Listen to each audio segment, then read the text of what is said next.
Alright guys, the Out of the Blue tournament stage 2 is starting right now. We are 93 players of 100 that qualified for it, and we will play 3 knockouts. In every single knockout, the top 2 players will qualify for the event in Tallinn, the GrandFinal. There will be also a 7th and an 8th qualifier. They qualify by average position over the 3 knockouts. However, one of those 2 spots has to be an Estonian player. Unless there is an Estonian player already qualified by getting a top 2 position. We have 2 minutes of warm-up, and the knockout is not a single life knockout, it is actually, like Granade uses in his cups, a 3 lives knockout. So we will have a lot of life losses. Lots of players will lose lives in the early rounds. We have no idea how these maps are looking like, and this seems to be full speedish. What the heck? Okay. Maybe that are 3 very different map styles. Maybe we have done 1 dirt, 1 tech, who knows. This, however, is definitely full speed. Interesting.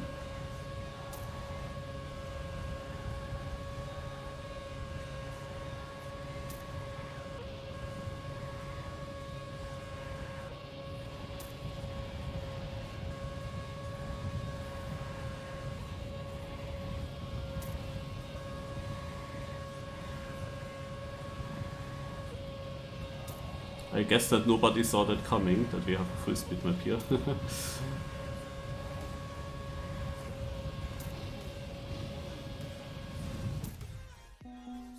Yeah.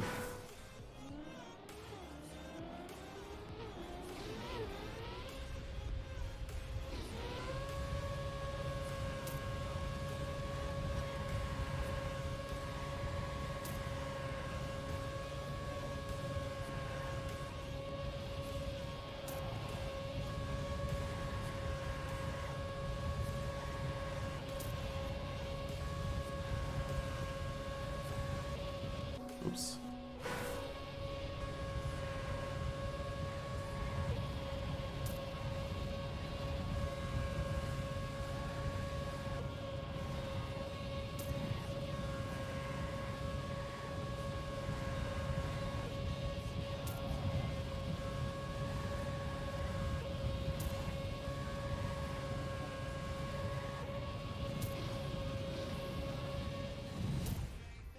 Should be good for Elcon.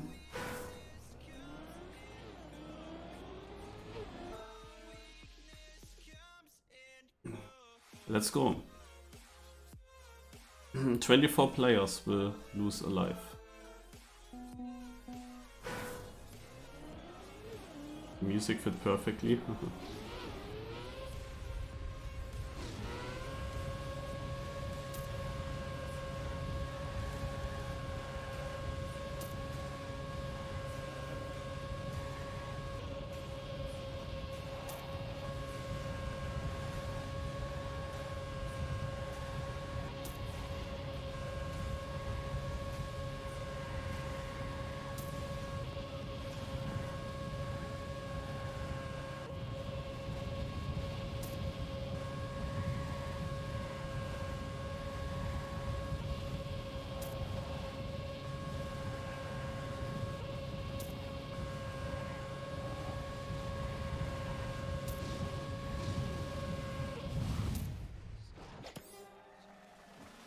This is a very good map for Elcon for sure.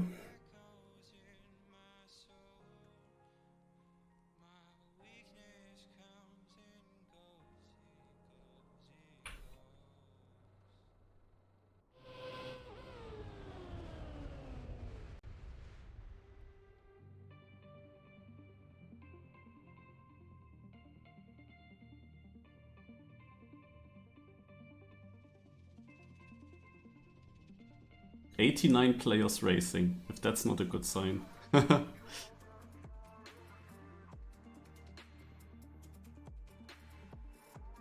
I skipped uni to play FS. You got dirt patches, it's mixed. Okay, now let's focus.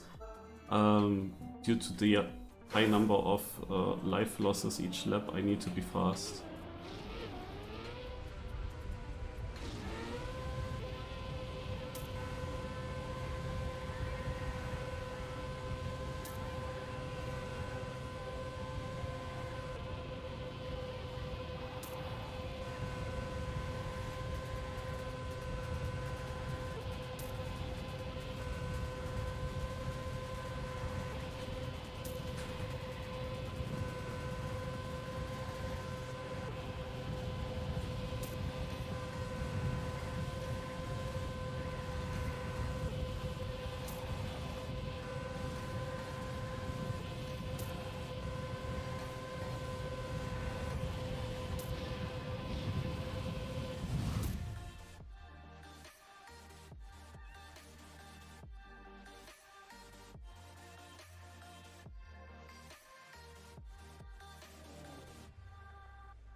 The first wall ride is super weird.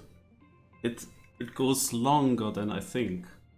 But the thing is, I want to get these wall rides entries and especially also exits very good. Massa actually in red, losing life. I want to get them of course good. But yeah, you have to kinda guess where the exit is, and the first wall ride seems longer than normal. Yeah, I know there's an RPG route.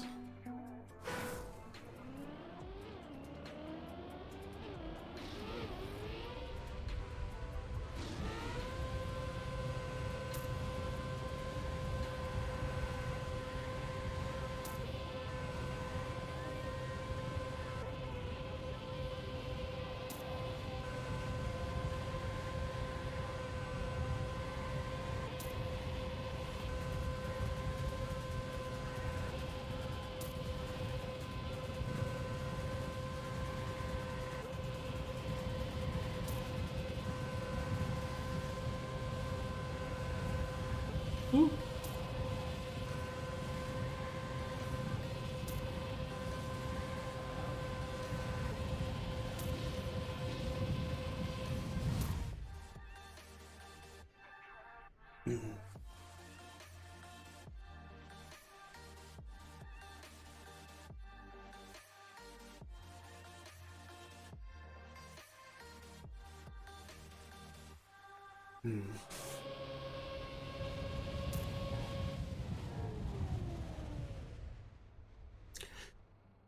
A single KO, like a single life, would be better for me. Having so many knockouts means that people that don't crash will earlier be in danger by pace. If there are if everyone has just one life, then there are less KOs in every single round. So these KOs positions are usually just players that crash for a long time. But here, as 24 players will actually lose a life, you can early on be in danger just by pace. And that is through the whole cup, this issue.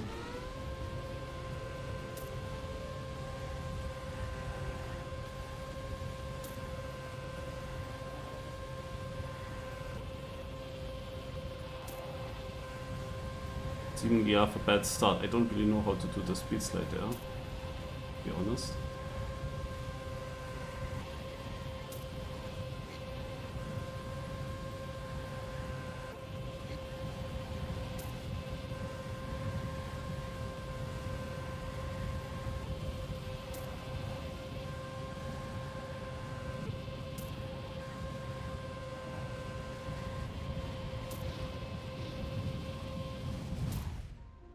Catching up towards the ending. But the start is the difficulty. Because at the exit of the first wall ride, I don't see if I have a speed slide ongoing in the left turn or not. I just cannot really tell.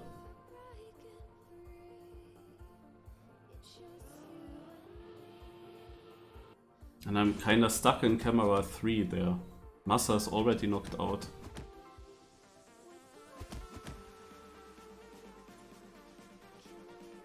Players that get knocked out early are of course chanceless to get the spot via the average position.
Ooh, yes. You saw the 51 was red, the 50 was white. I got 49.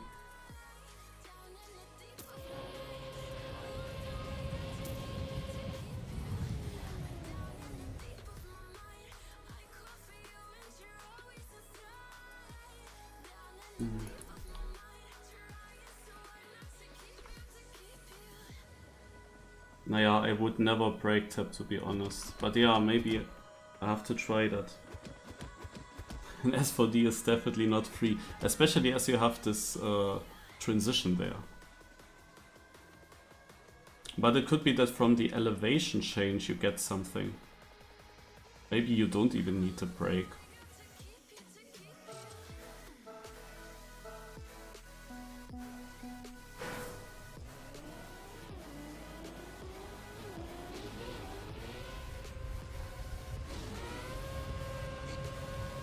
No, I don't know.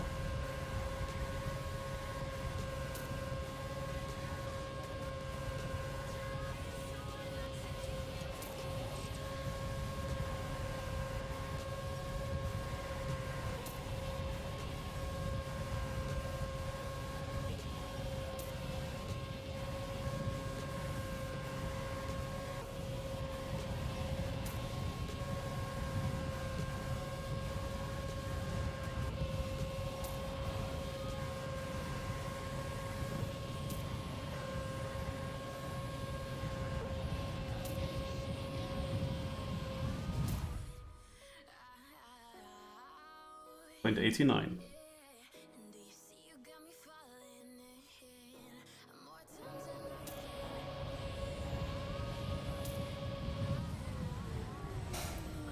I think I am actually doing better if I don't go for too much speed slides there. Like for me, speeds, like trying that is making me actually more inconsistent and slower. Like maybe in the one or other round I'm getting it, but most of the times I'm not getting it. So let's focus on good lines.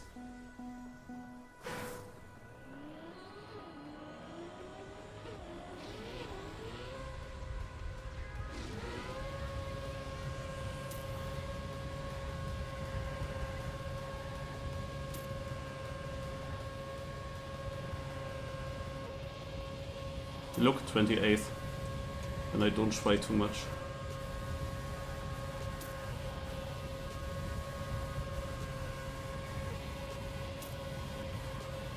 Okay, surprisingly, went backwards now in positions. I don't know why.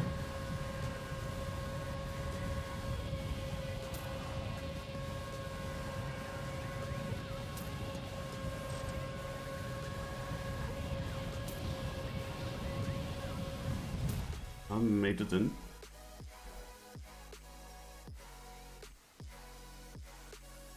The thing is, in the other rounds I had these bad starts, but then I always caught up positions, and now it was like the other way around somehow. That was surprising. 6 more players are eliminated here.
Okay.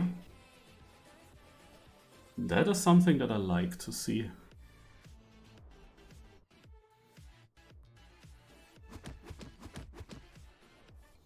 Now the thing is, I tried a little bit in the start. There is, after the first wall ride, the left uphill. I didn't really go for a super long early speed slide, but at the transition into the uphill, I steered a bit stronger. I have no idea if I was just speed sliding or not. I just don't know.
I didn't even know that he had so many in a row there.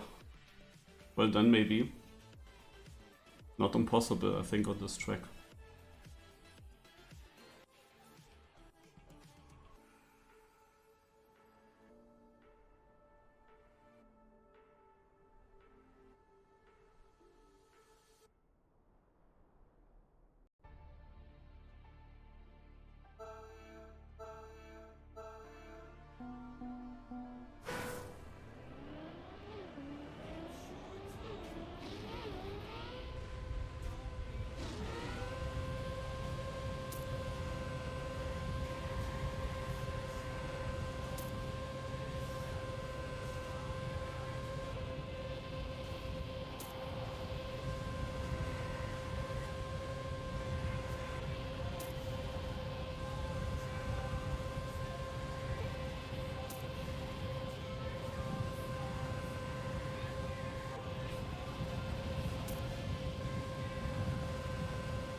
Phew.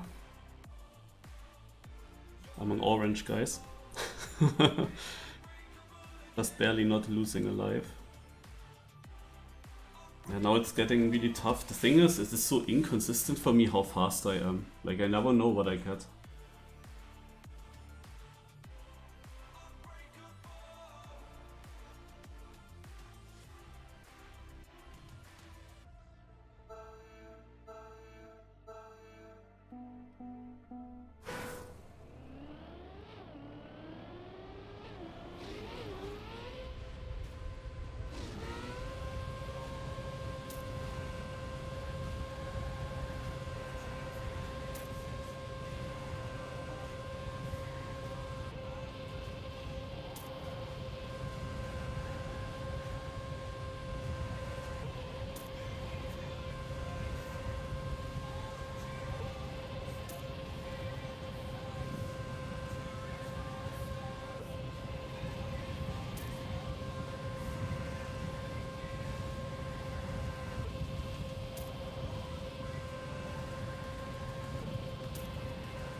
this is the first life loss, guys. It is so close in these positions. It is so close.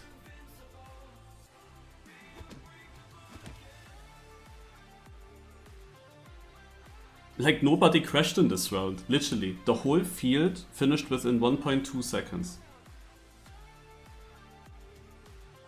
But I drove a 50.18 earlier, and if I would have driven this time again, I would be still in.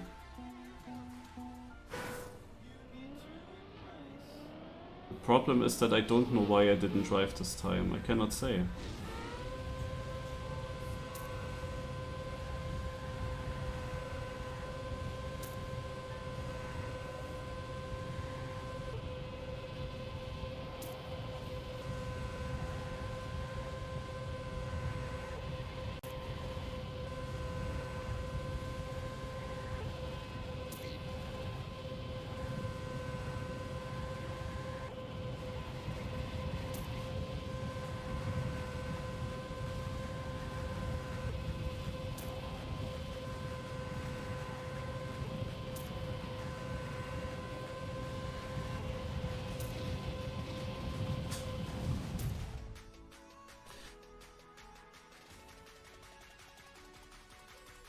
And my pace is not enough anymore. But it's literally just 3 or 4 tenths and I would be in for a while still, pace-wise. But we now come exactly to that issue that I kinda expected to have. Because whenever we do the 3 life knockouts, it is always the same. In every single knockout with those, it is the same for me. I will always survive long with 3 lives and then I lose them in 3 rounds in a row. It's always like that.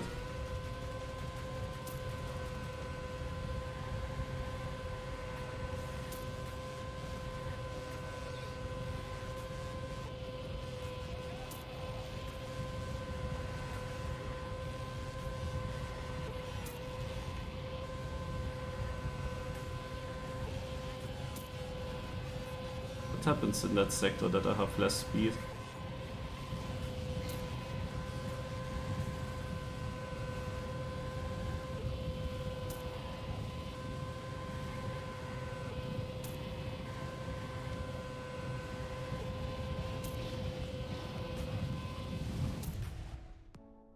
I'm on orange and I PB'd. I mean, every round that I still survive now, and when there are some people actually getting knocked out, and that are 4 players actually, that are all positions that I gain for the average thingy. But I think when I go out now in around 20th place, it's probably still not good enough for the average.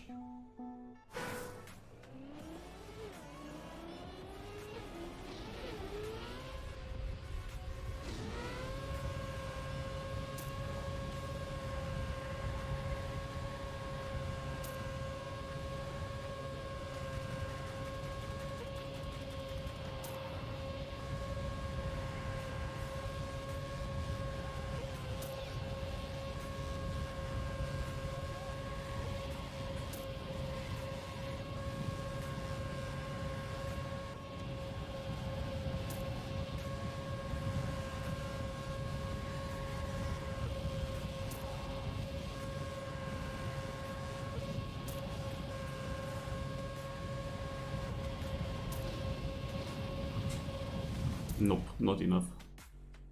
But I beat 2 more players. With the point 18 now. At these 18s, these point 18s a little bit earlier, I would have then still survived 2 rounds longer. It's a 21st place.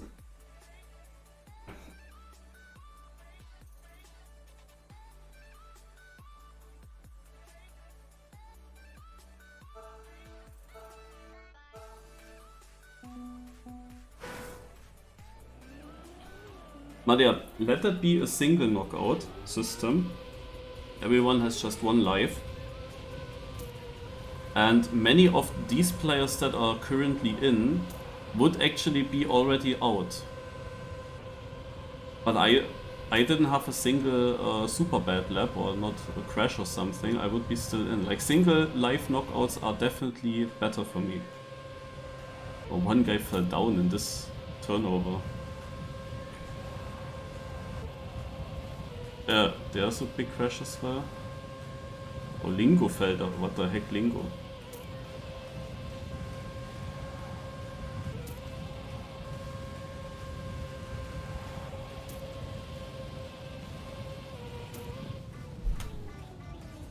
Yeah, this here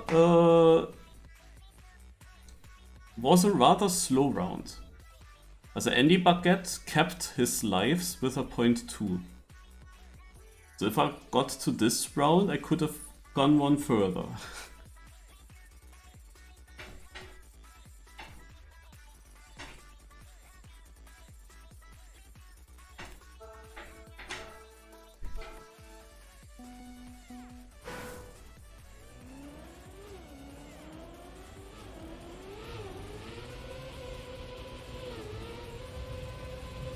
Okay guys,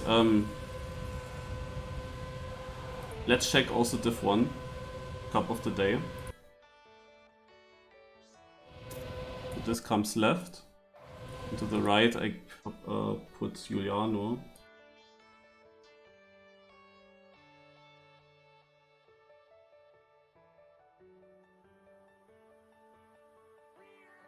Or Scrappy. I mean, I asked you guys if Scrappy is actually playing. He is. But I'm gonna spectate Giuliano still because he has the spectator view onto the rounds.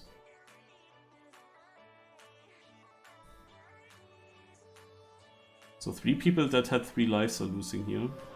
But apart from that, this was a great round. Orange was a sub even, 99.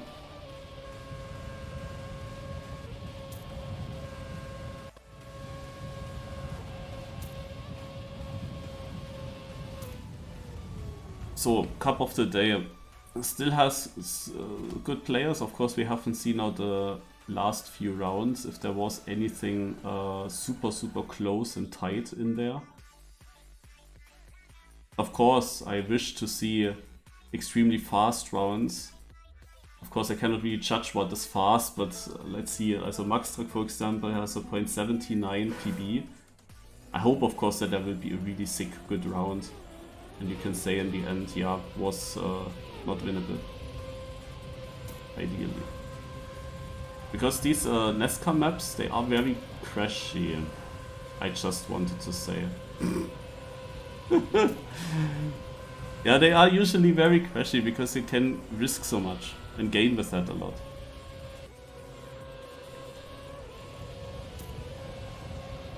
The top 3, however, were really good in this round.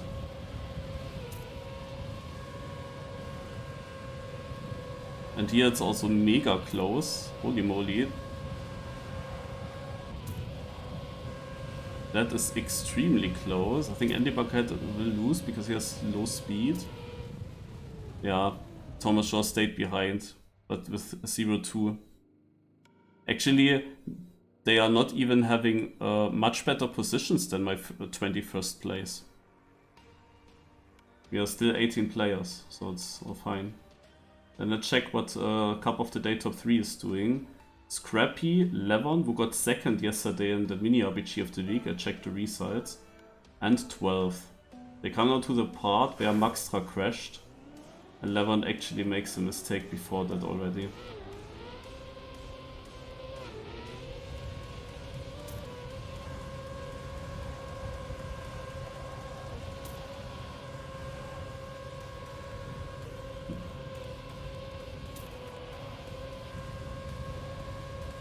Or 12 was a bit behind the other 2 in the start, but still ended up with a really good time.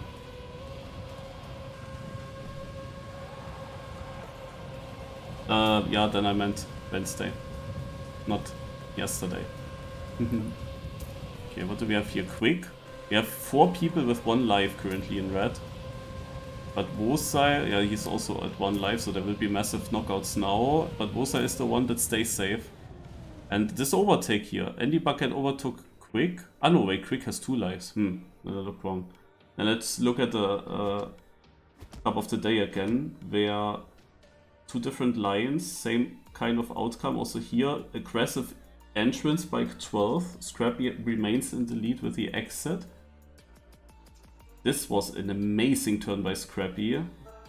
But 12 has maybe a good line here. No, he full risked it and crashed. But Scrappy, did he also crash? No, he just got around. It was close, looked close for him. So it's gonna be a Scrappy victory, guys.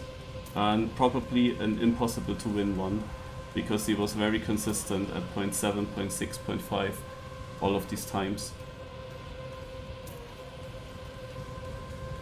So good to see. I mean, every map, every round had a crash, but that was because they battled each other. So, Spammy, still on 3 lives. I mean, for Spam, to be honest, it is such a good thing that this is full speed. It is so good for him. Like, he cannot ask for more. And he got in still. Like, having full speed is for him extremely good. That's for sure. Okay, we're gonna get rid of this. And rid of this. I will make the game big again.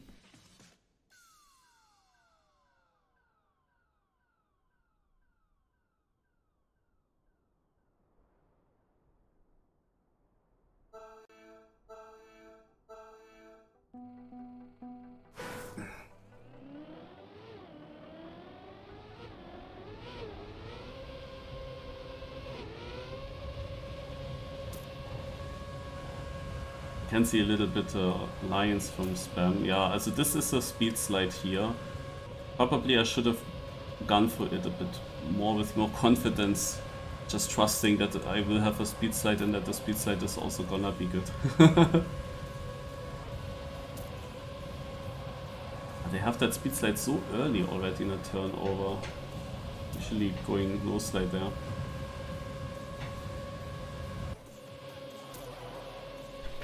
But look how close these rounds are by now. Like, it wasn't possible really to survive that long when you don't get a good start into the rounds. Oof. Also Thomas Shaw is now out, the Golden Nugget is out. Jan and Hill lost their second life.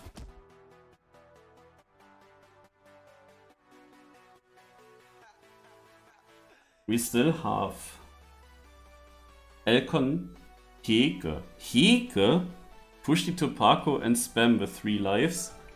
We have only one 2-lifer with I Prime, and all the rest has only 1 life. There will be still 2 lives lost until 4 players are alive.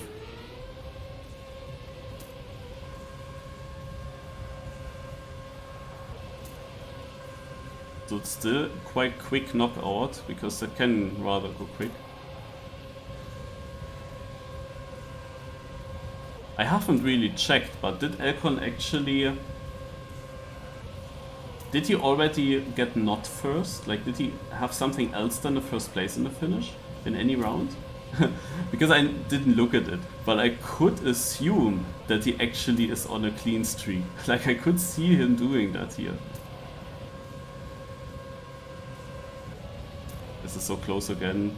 Bill is just in. Lingo is out. Lingo only 9th. He looked very good on this as well. Look at the lead that Elcon has to second place. That's such a domination. Is Hege actually a full speed driver?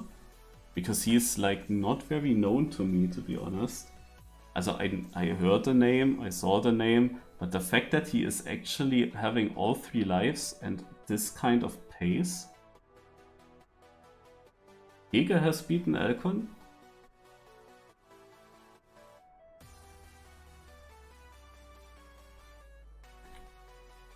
Yo Chris, hallo. Did you play Cup of the Day?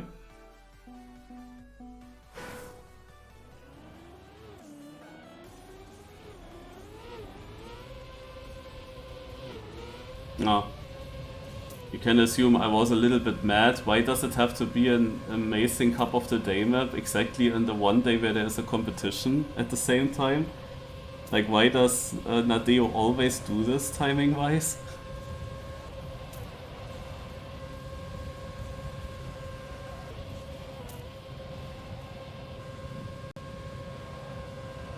Yeah, Hege seems to be really good. Oh yeah, Elkon doesn't have the best speed. Okay, no, never mind, he has. So, Hill, Pushy to Parko currently in red. Pushy to Parko still with all 3 lives, but I think he will definitely lose one now. He cannot catch that up. The other 3 lifers are on the top 3 and iPrime is also with his 2 lives right behind. Also you see that the pace really matters here and shows like the fastest drivers just keep their lives. There is not much happening on this track with crashes. iPrime had 1 crash, yeah. That is the reason why he's not on 3. Okay, sometimes I have to... no, of course looked wrong. Now we have 2 people with 2 lives and 3 people with 3. And yeah, Bossbess and Sinks with 1 life. Do we see their match PBs? Yeah, so Bossbess has a 52 and Sinks has a 55. But we have actually pushed it to Parko, dropping now massively. This will be his 2nd life loss in a row. The others, however... okay, Sinks is losing a little bit on ground. The other players are super close together. Bossbess maybe on a PB. No, Bossbess has a really awful line there. He will lose a lot of speed. But he was already... he had such a speed advantage going into that section that it's still fine for him. It was definitely not optimal. Oh, things crashing out as well. I mean, yeah, Bossbess only driving a 0.9, but it was fine in this round. Like, at this point it is only a 0.9.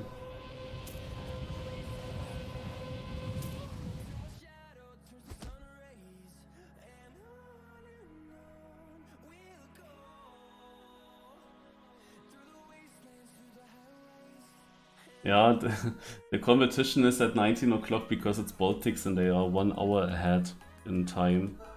But to be honest, Nadeo should know about bigger competitions and I don't know why they choose such maps exactly on those dates.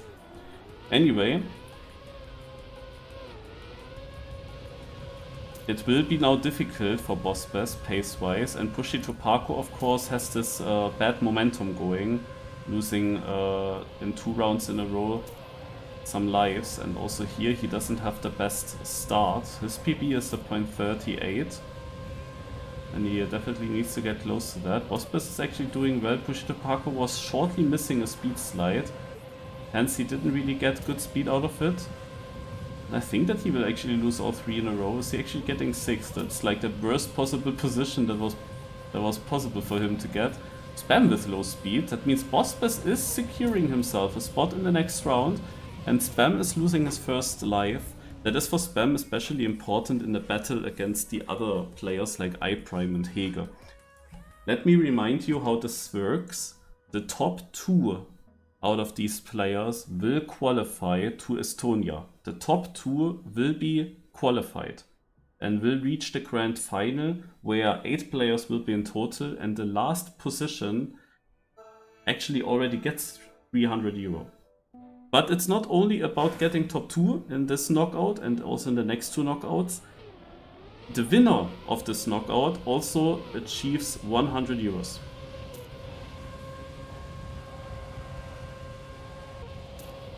Of course, Elkon is the guy that we would expect to do that. Especially as there is not really the risk of crashing too much on this map. You would just assume that he will take that. But he doesn't have any lead to Hege in terms of life. Hege also still on 3. And Hege qualifying into Tallinn, that would be actually an upset. Because I think that he would have not many chances there. But like Hege getting then the big prize, it's definitely a surprise. But yeah, Spam is losing his next life, Bossbess is out now, Hege is still on 3, iPrime also is just fast, and Elkon is driving the sub again. Like, Elkon's the only one that drives the sub. So for Spam it gets tight now, but the thing is, any player that went so far has a very good like chance to still qualify by average knockout position. My position is 21, that is not bad, but it, like, of course I would need all of these players to fuck up somewhere, where they fall right far behind me. Also I guess to have a chance to get the spot by average, you definitely need some places that are just short of the top 2. Like somewhere you need that.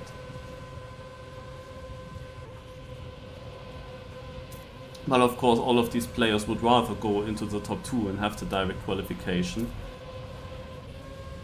Oh, we have Spam again with low speed. So if nobody crashes, we have now only 1 KO. If nobody crashes, he will be knocked out here.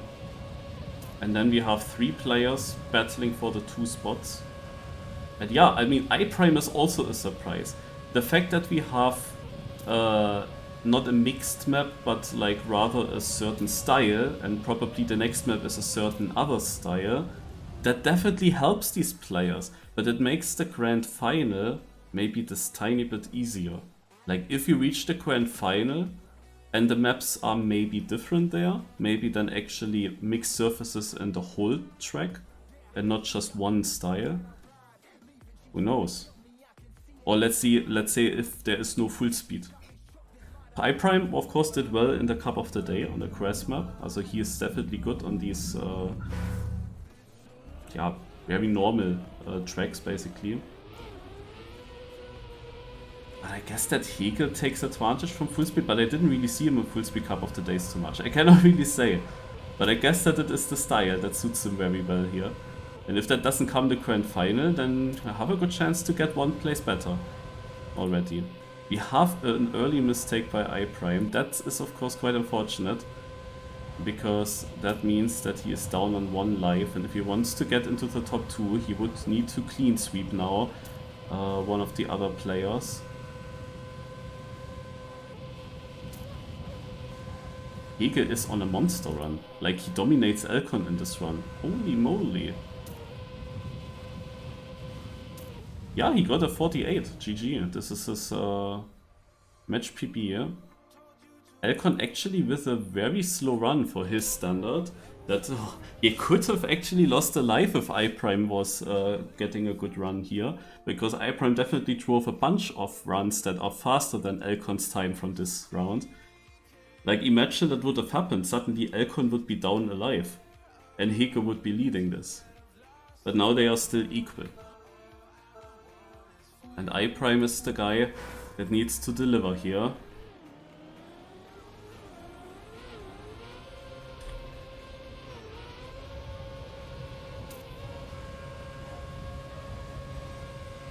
All these 3 players are very fast. iPrime with a very inside line. Very good speed slide though, and he is leading. Heke early up. Heke actually now with low speed.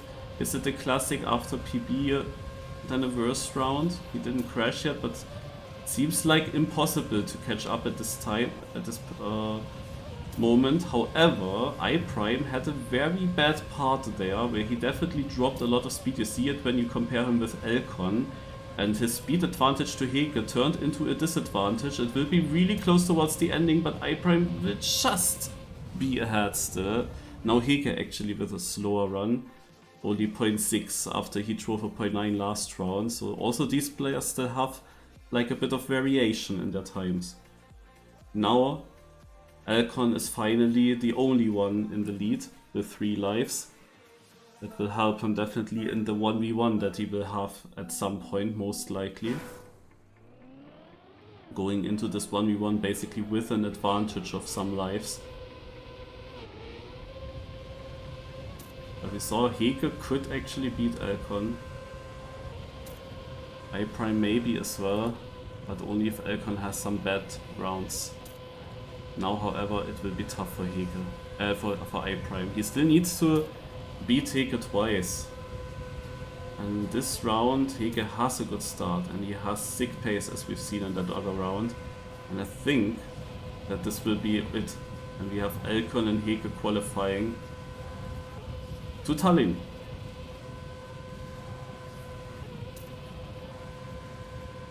Not even a super bad round by iPrime. I assume another 0.45. Okay, he does slow down, so we don't really know. No, actually, the winning time was only 0.2. Also a bit slower than other runs. But you see, even Elcon has sometimes a slower time. This was only a high 0.3. So even he has the variation between 48.9 and then also just 49.3 high, 0.4. And these times are beatable for Hege. He just needs to do it always with the right timing. So 3 versus 2 lives, Elcon versus Hege. Let's check out.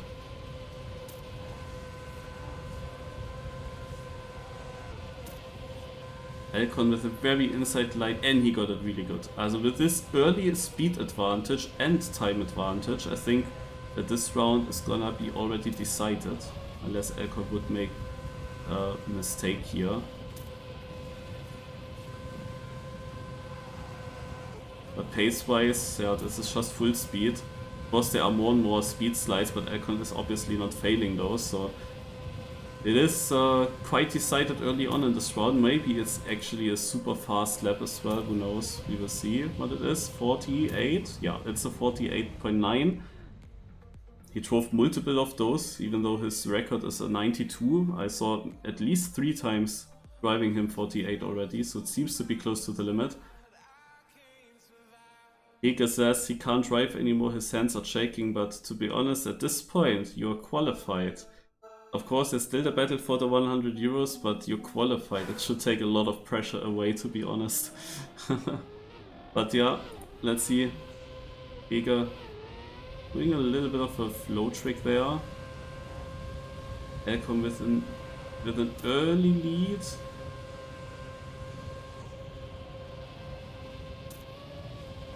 Yeah, Elcon is just on another level here on this map.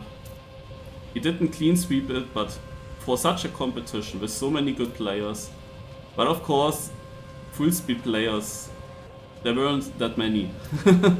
so he didn't have too much opponents in that regard, but it's still crazy. His average position must be immense. I haven't seen or realized it in all the early rounds what he drove, but this is just crazy.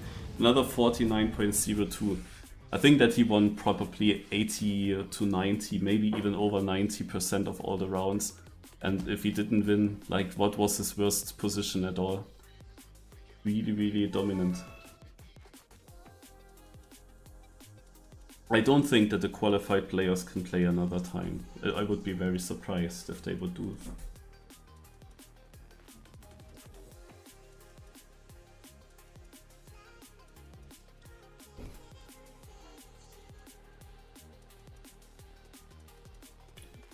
So I assume now that another map is gonna be full tech.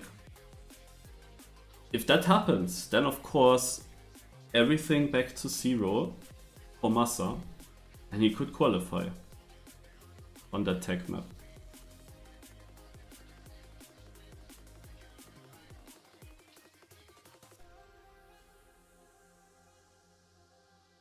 Binks directly go start. Yeah, had to wait long enough there, spectating. But guys, before it goes live, we have to play the almighty Trek Mädel.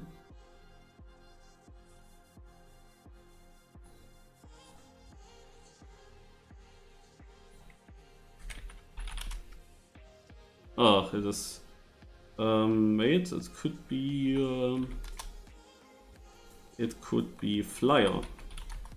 Would I have won it? Yes, I would have won it. Ah, Mano. But there were the final rounds going on, so I couldn't really go into the Trek Mädel there. So. Also, Cam says, promise, the next map will be more normal. Okay. I mean, full speed was probably for me also not bad. Like on normal maps, it's gonna be really difficult to reach a 21st place, to be honest. So having a full speed map was definitely helpful.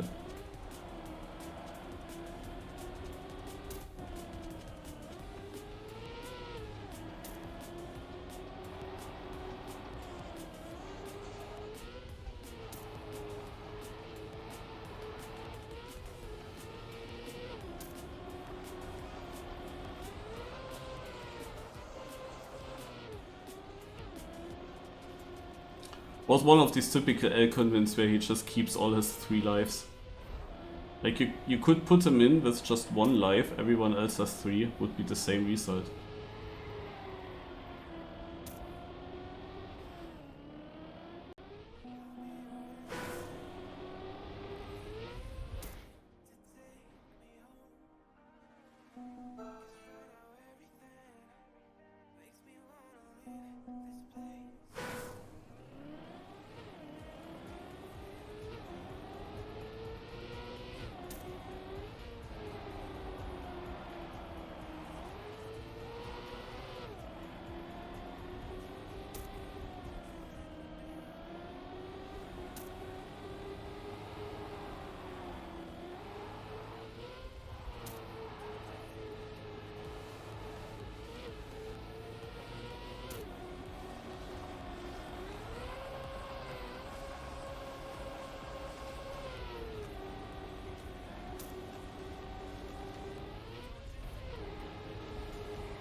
I assume that the next cup will start at 15 because the official schedule said that it's always 19, 15, 20, 15 and 21, 15 for the 3 maps.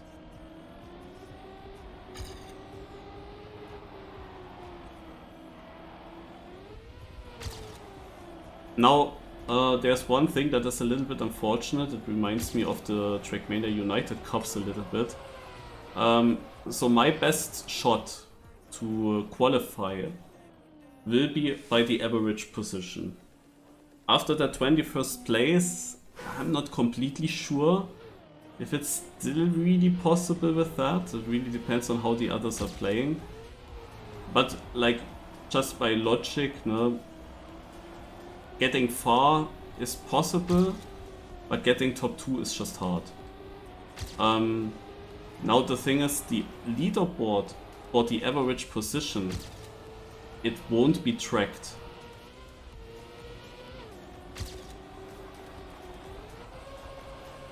Live, I mean, it won't be tracked live.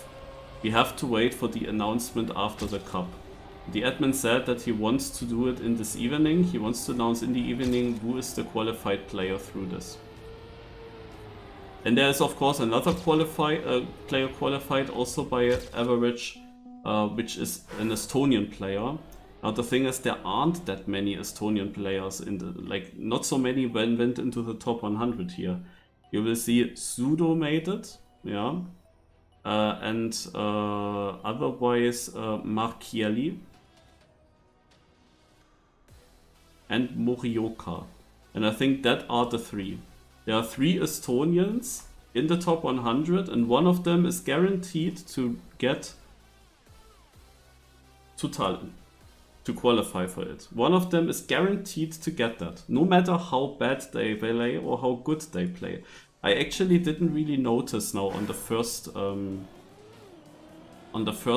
map how they were positioned. I actually don't know. But they have basically a 1v1v1.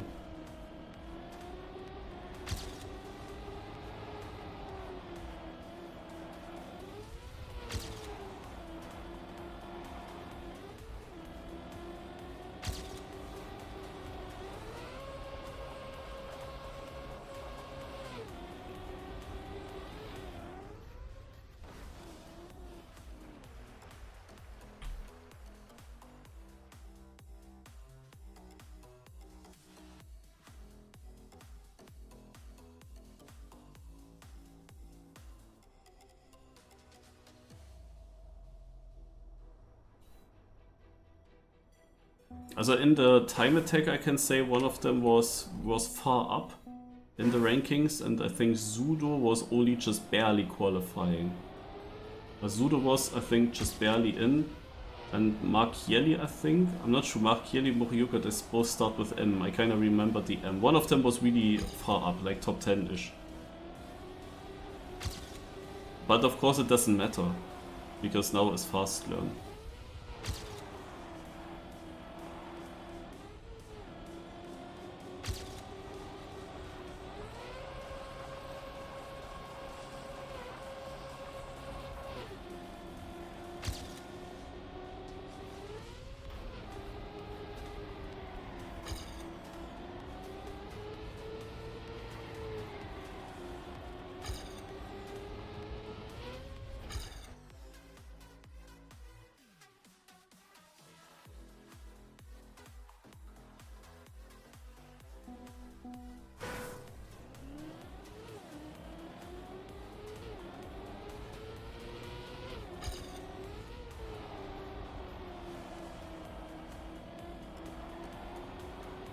Would have been actually the perfect cup for Sander to show up.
Okay, it's 15. I think that we will continue now.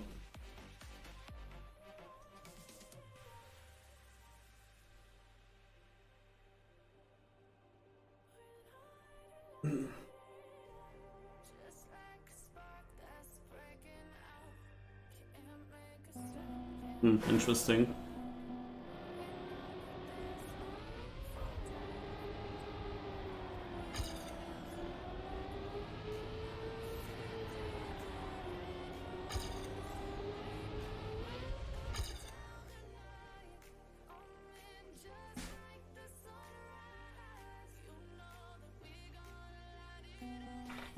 Which one did Sudo win? I kinda remember now that you say it. Was he the winner on the ice downhill by Arias? Or something similar?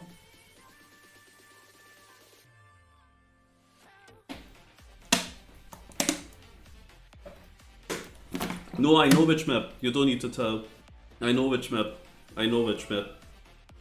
Sudo was a surprise to me. He won on that little bit RPG-ish map that was completely cut by Pushti Topaku with several reactor cuts from checkpoint to checkpoint, a complete reroute.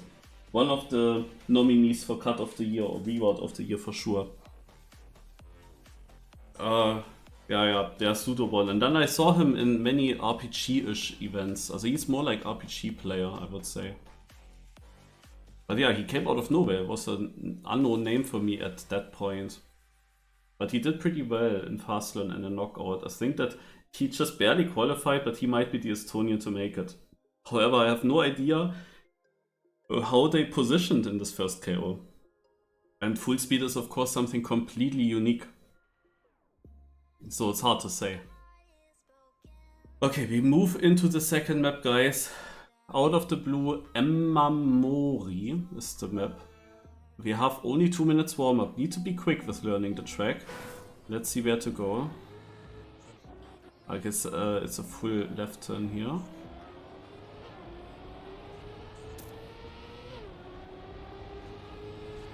So is this now tech? Is it exactly the way I expected it to be? Ah, there's also dirt, okay. Oh, dirt outside, amazing.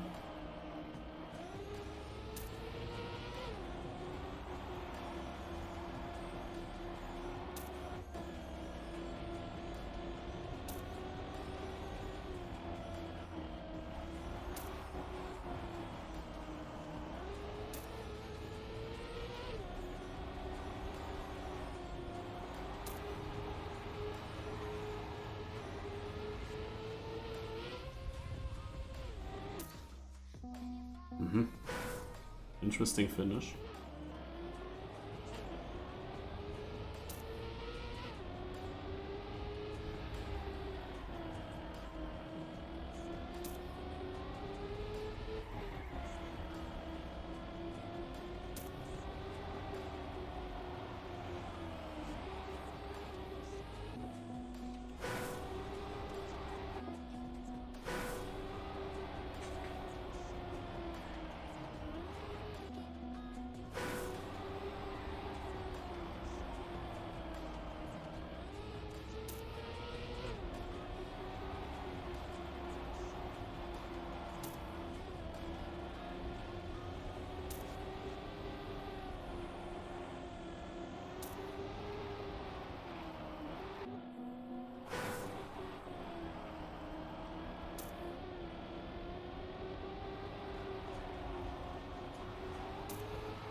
Okay, that with a finish is pretty mean because it can mean that you drop into red. Ugh.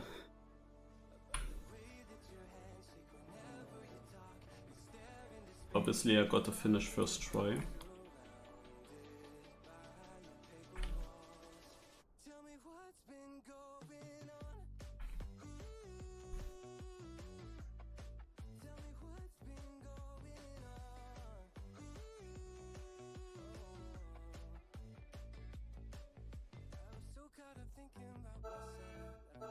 The thing is, it's not really even a safe finish. It's just a speed check, you know. That can be annoying for me.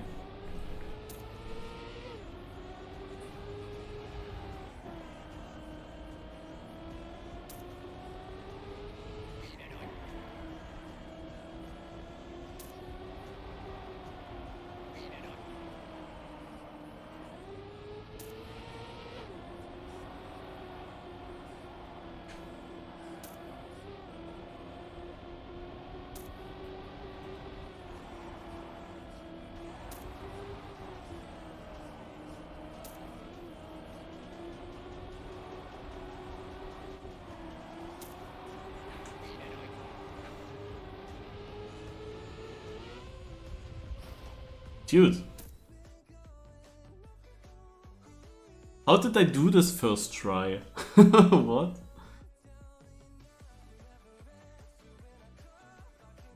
Yeah, it doesn't show all of them. Here, look. When I press a button where I spectate someone, then I see more.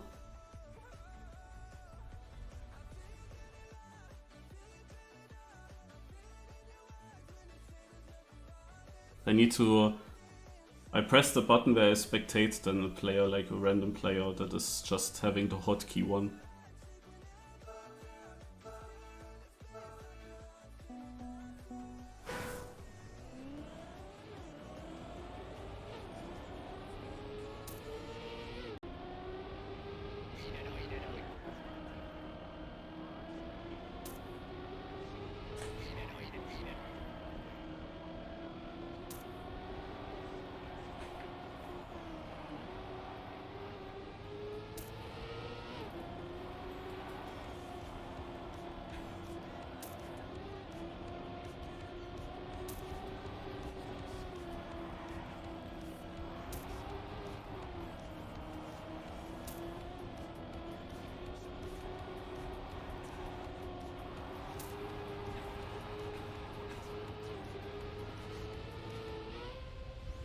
Oh, that was important to know.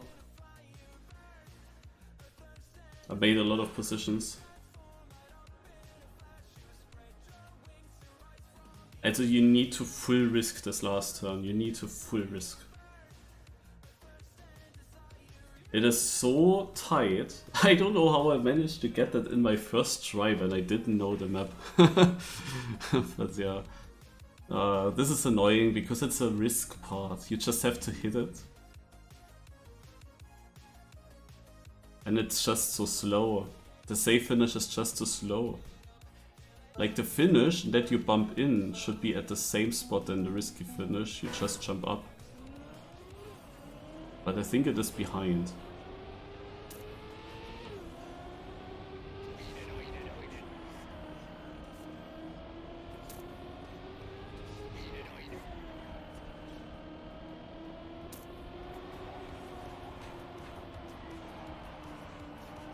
We better start.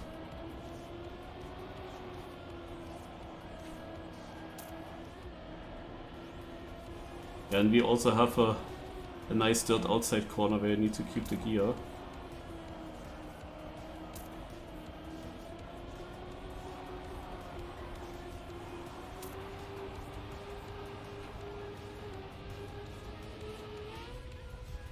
Oh, okay. That was close. Actually improved by 3/10, surprising.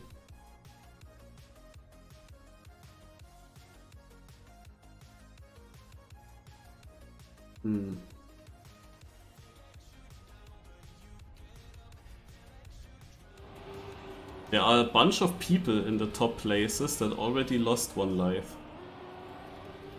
Also this map here is quite crazy. Like seemingly a lot of different players already lost lives.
I got even the slowest bumper possible.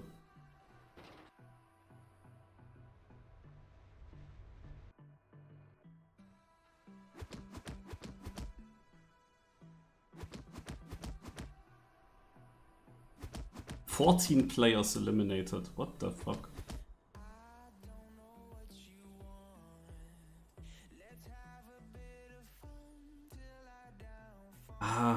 But I need to get better starts as well. They are really bad currently. The first 2 slides.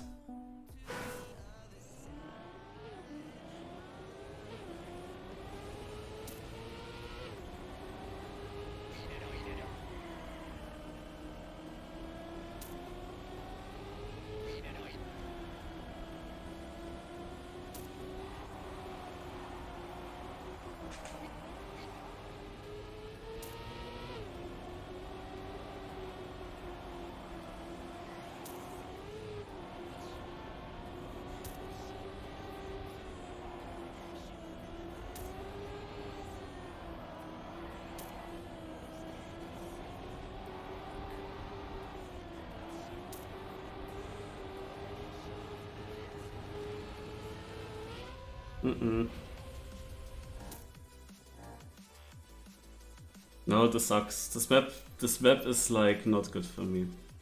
It's just not good.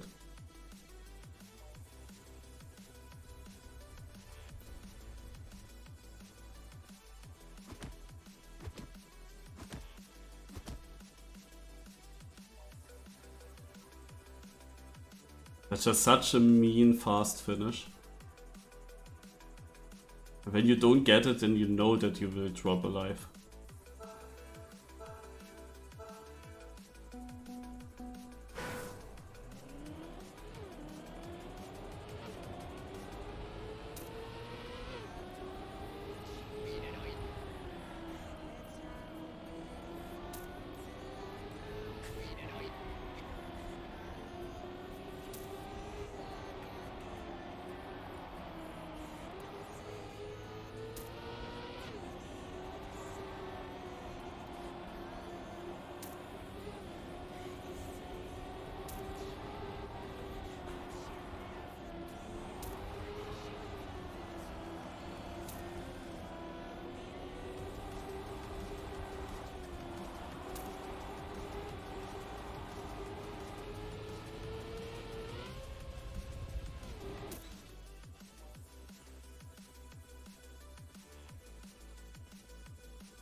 Yeah, I should go a bit stronger to the left in the turn before, so I have then a more open line to the right, but I cannot just take this turn outside. I think this is not helping at all.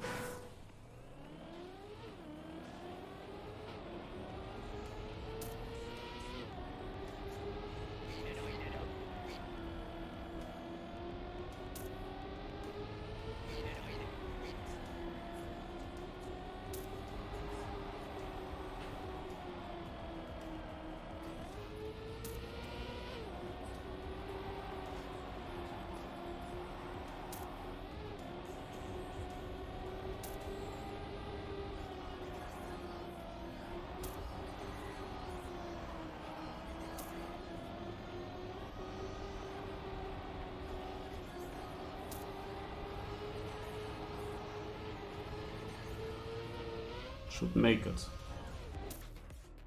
But I'm still out. If I see that correct at least, then I'm still out.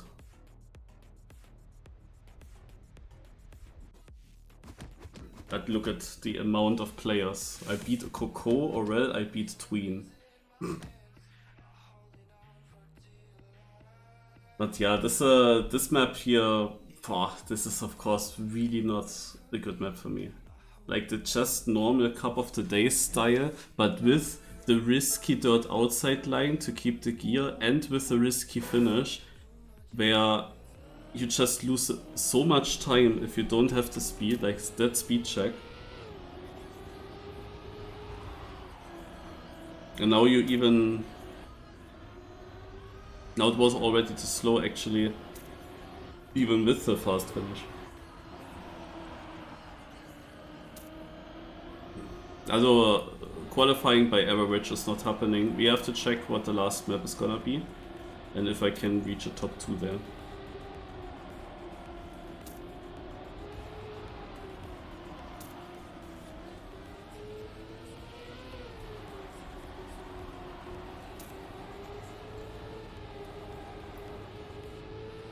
Oh, yeah, there are multiple people crashing. But Hyom also just stayed out now. Yeah, also there were also other issues on this track. Also especially before this risky finish. What I disliked about it was that this left downhill here was blind. Basically, to get a good last right turn, you need to get also a decent left turn before. Oh, we have multiple people knocked out. I cannot see now who that is.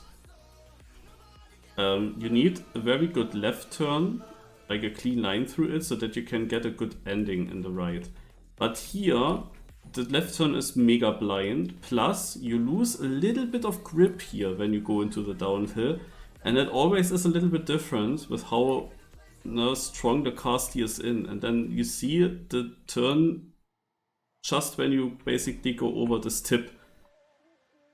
And sometimes I had a bad line through this already. This was then also an issue.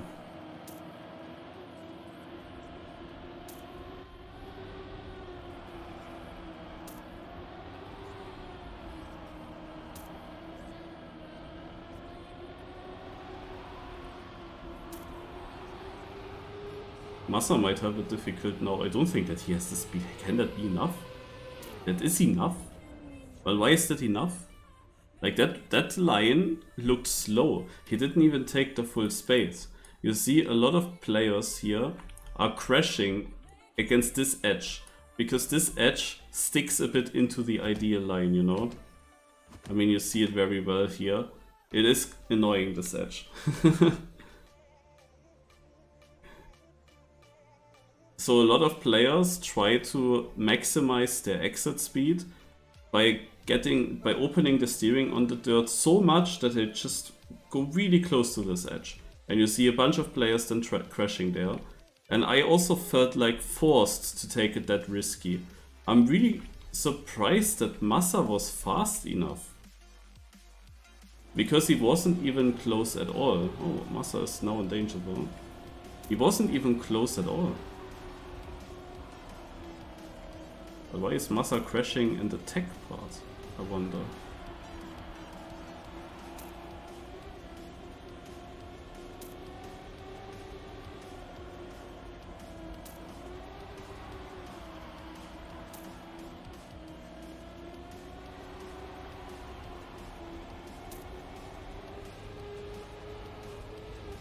Ah, now he's getting close and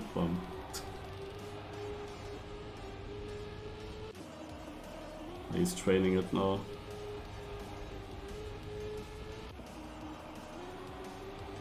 He had not the greatest line through the left turn. And look, and this is what he... Why is this working? Like, he definitely had a lot more speed in the other rounds, in the other respawns. He definitely had a lot more speed than this. I would think so, at least. But even this was enough? That is so weird. Why is this enough? Like, the way he took it in the last respawn, mega inside, not close to that wall on the outside at all. And he still makes the jump. That is very surprising. Naja, this knockout here is a lot faster. We are already in the top 25 and I see a bunch of people here with only one life. Or even Heath is down to one life.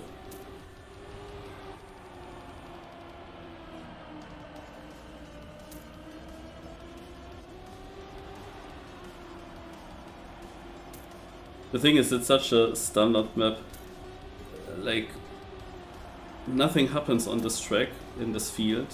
They all stay very close together here. It is literally just get the ending. If you don't get the ending, it's RIP. Auris is crashing, Sox is overtaking, okay. And he made it in, but this was already a close round. Kakne seems to be very fast. He won a bunch of rounds already, but he also dropped 2 lives. Like, he's only on 1 life. He has the pace, but yeah, the consistency was also missing out. Only 1 player actually knocked out here. Interesting. Okay, we will go. What did I want to check out? The Estonian players, guys. We're gonna check out the Estonian players. Is there anyone still in? No. Who is the best Estonian player? I see Zudo on 57th. Morioka in 71st and Markieli in 73rd. Yeah.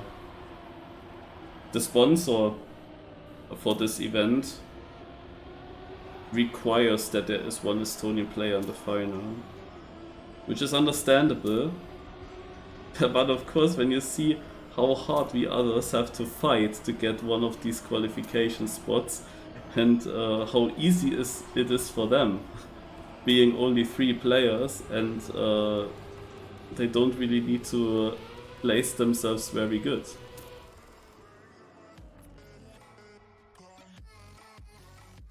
To be honest, my first bumper, where I lost my first life, like that couldn't have been any slower, right? That was such a bad one.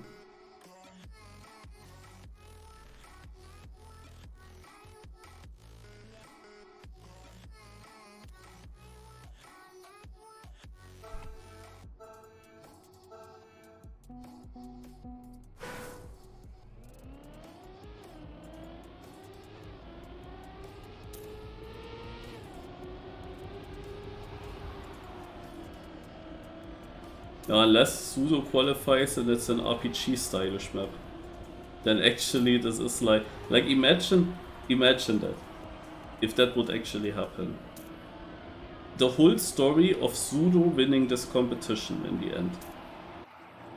I think he was just barely qualifying into the top 100 to be one of the Estonians that can play Stage 2. Where he has only 2 opponents that are not so often playing Cup of the Day, that are not so good in knockout driving. Oh, Massa didn't make it. Yeah, rip. He only needs to be 2 players, and he does that with a position like his 57th. Yeah, this is enough to qualify into the final, where he should be completely chanceless, but then he gets his one good map style. And he wins it. That would be like such a dream scenario for him.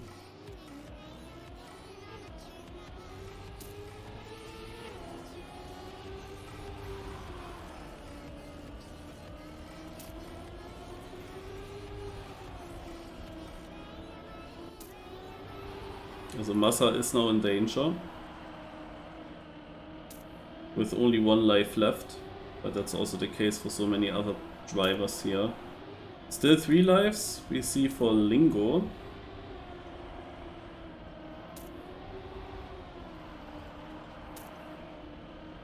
Ah, he has a very different approach, look at this. Oh, he needs to release, and I spectate him, and he actually doesn't lose his life. Wow. He doesn't lose his life. Because we only have 4 people losing life now, and there were also 4 people not making it. I mean, Lingo still drove a decent lap time. It was just a small hit of the bumper. He still got a decent lap time out of it because of his decent start as well.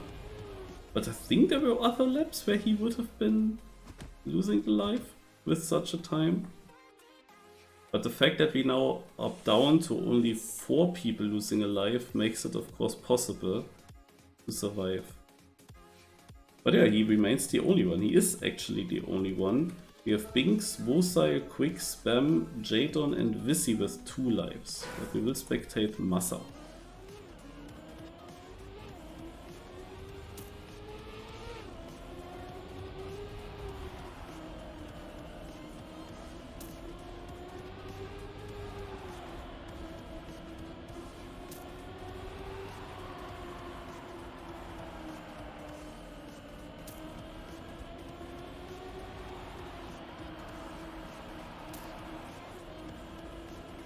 So in the last places we have 1-lifers.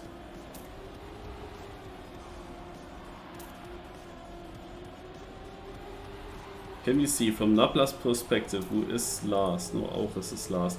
How many players are not making it?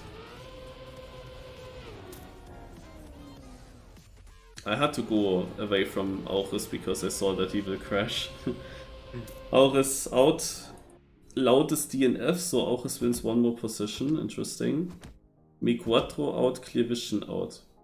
A lot of the Baltic drivers and Finnish drivers are participating in this competition. Like, out of these 4 knockouts, 3 of them were from that area.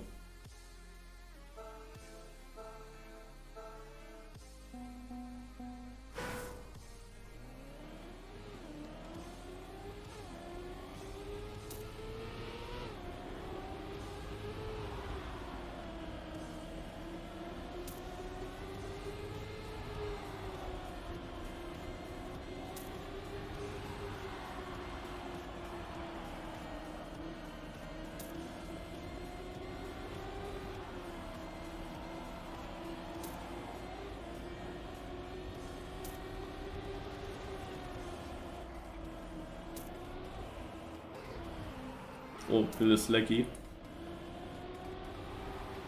Quentin Massa is in danger. Oh, nobody crashed. Massa is literally out with this time. What the fuck? Guys, look at this. Quentin lost alive while driving a .11. Huh? He drove a .11. He is knocked out with that. What?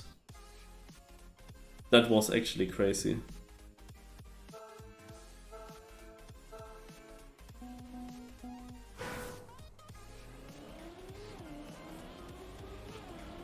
People are so good on this map style.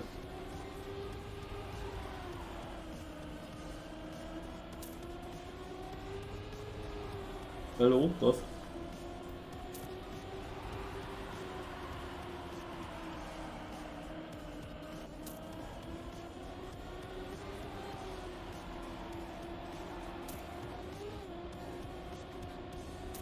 It is Andy Baguette in last, and seeing the pace of everyone, like, you cannot really catch up at this point anymore. He needs to hope that two players are not making the end. But the players are of course getting better and better. One guy, and it was Lingo, and Lingo actually got last with that. And loses his first life there. Now you cannot afford that anymore to not make this finish. Yeah, I was also surprised. The pace was incredible there. Massa wasn't even first red.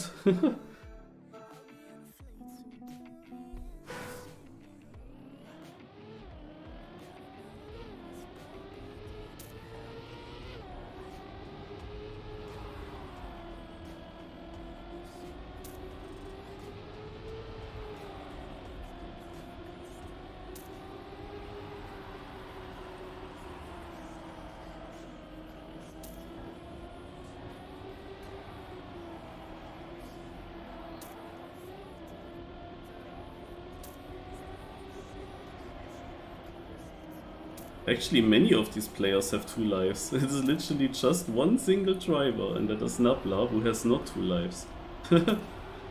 Interesting. But he's leading. Will he make the jump? He will. Quick. Oh my god, is that close again? Quick is last! Lingo loses another life! With a .13. Quick is last with a .14.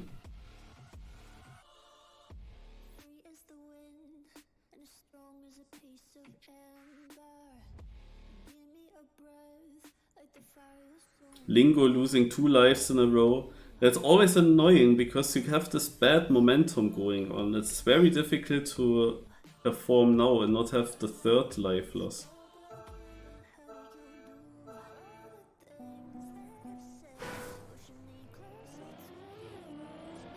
We can definitely say that from this knockout here, 2 very good players are gonna qualify into the finals. Or that line by Quick, and he has so much exit speed. I mean, this is the TMFL or Formula E league line, going for exit speed for the long straights. But he had to hit it that well as well. Otherwise, like, it was just one line going through with his speed there. Otherwise he would lose then a lot with committing for so much outside. We have a crash.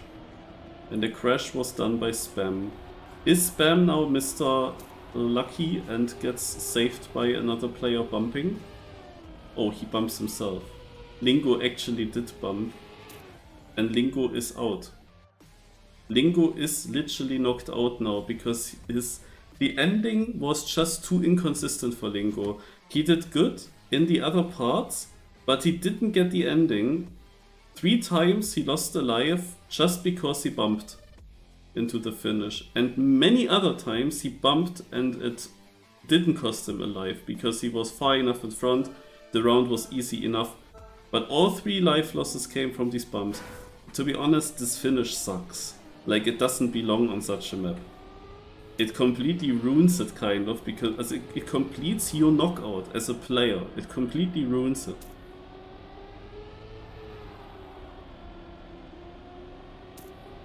It is way too deciding for the rounds. Because the rest of the map is so simple. And then you have like these very tight groups of players here, and the finish just costs you way more time. If the speed check was a bit easier, then it would be okay. But even with a decent corner, you can be too slow. Spam is out. Okay guys, Spam knocked out, but there is a big but in this. He is the player that could be looking really good in terms of qualifying by average position. Because he managed to be 5th or something? 5th or 4th? And now also 7th. Lingo, however, is the other driver. But in both knockouts he finished behind Spam. So he would need to overtake him by quite some positions in the next knockout. The other players here, also do you remember if they went wide, if they went far on full speed? Quick, Nabla, Vosai, by the way Nabla is out. Did any one of these players, Wissy, Binks, Jadon, did any one of those go far on full speed? I don't remember.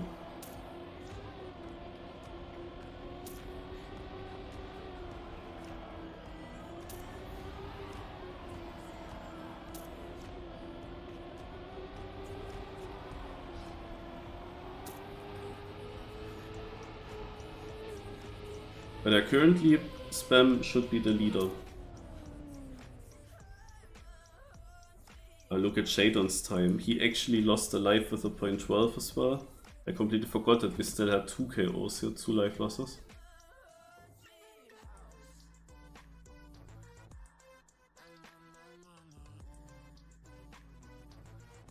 Okay, also for Jadon it is close now. We have now only 1 KO. We're gonna spectate Jadon. What are their PBs?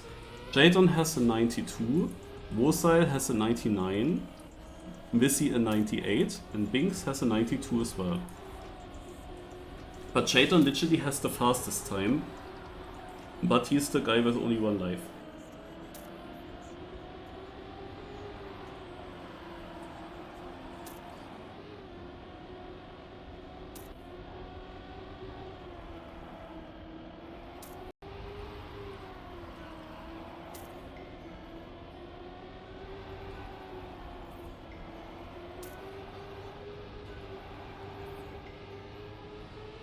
Everyone makes it. What? No way. Look at this round, guys. Vosail looked like he had a slow run, but he drove a .07, but Orange was an 89. You needed a .89 to be safe? What?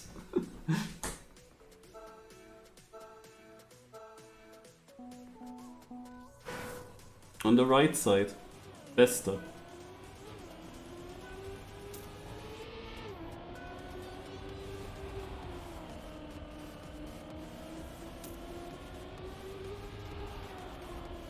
So Vosail now with a better start. Jadon, however, in big danger with this 1 life. Dropping into last place, and we have seen the pace that you need. And with that pace of the other drivers, you cannot catch up if they deliver that. But he is still close to Vosail and Binks. There is still a chance for him. He's still slightly behind, but really just minimum. The last turn decides maximum speed. Is that enough? He will overtake. Who is it? Wait, this... Yeah, it didn't update. On the left, you have to look in the bottom right. It is Binks losing a life. With a 99.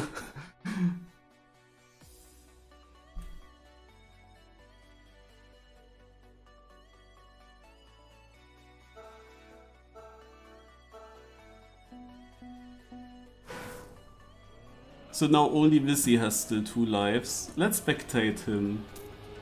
Will we see a knockout or not? 2 of these 4 players will qualify to Tallinn.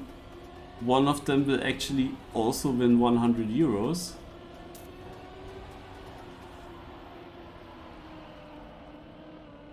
But these rounds are so close, it could be anyone.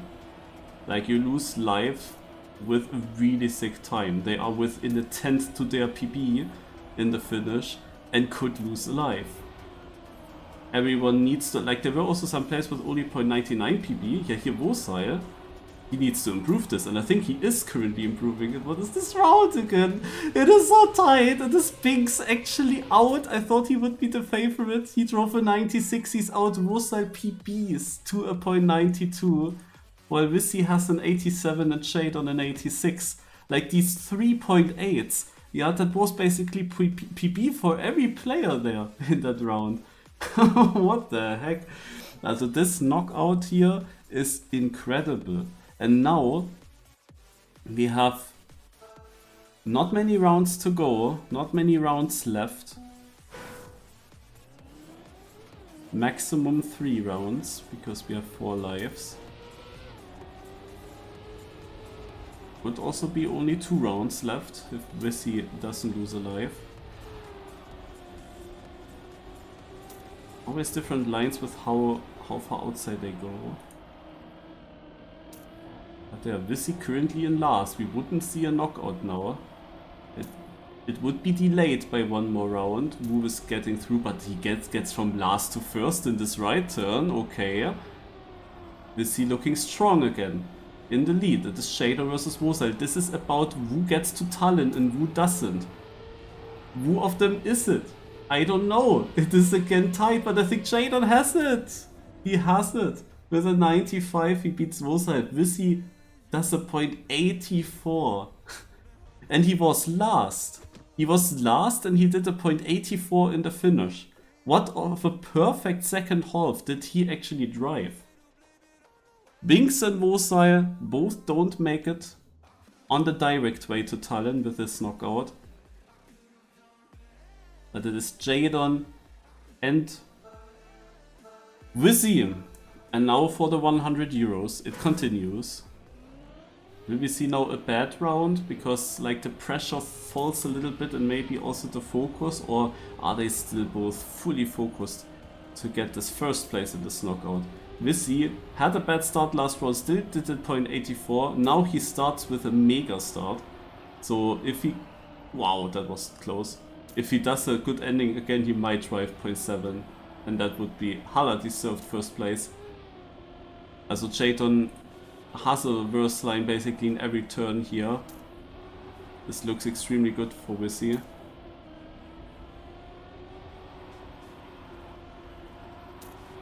One more turn. Does he make it? He does make it. 0.86 to close it out. He was extremely consistent at this pace. And with that he wins this knockout and 100 euros.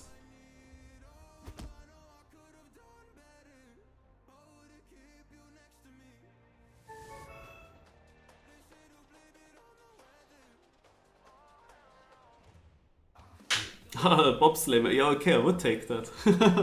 Anything that isn't just normal driving is probably needed here. On such a map, also, I don't see me ever having a chance on that. Like, I can drive a sub, maybe, after a lot of hunting, but never ever I would drive this consistent. No, this is just not my map style. Never ever I would end up with consistent 0.9, 0.8 or something like that. Never ever. Maybe if I was 15 years old again, then maybe. Let's say 16 years.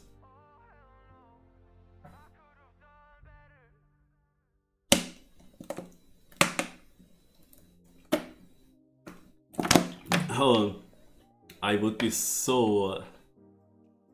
The thing is, if I would get such a sick good map style for myself, it would also put so much pressure on me to use this chance. I mean, Hege managed to make it. He got full speed and he got it through in the end. He got it through. But I would of course also feel this crazy pressure then to make it. Same as if when we get an Old Car Cup of the day and Granati is not there and this is my one chance to maybe win. Like I feel also that pressure. Because you just not often get the chance. You not often get the opportunity there.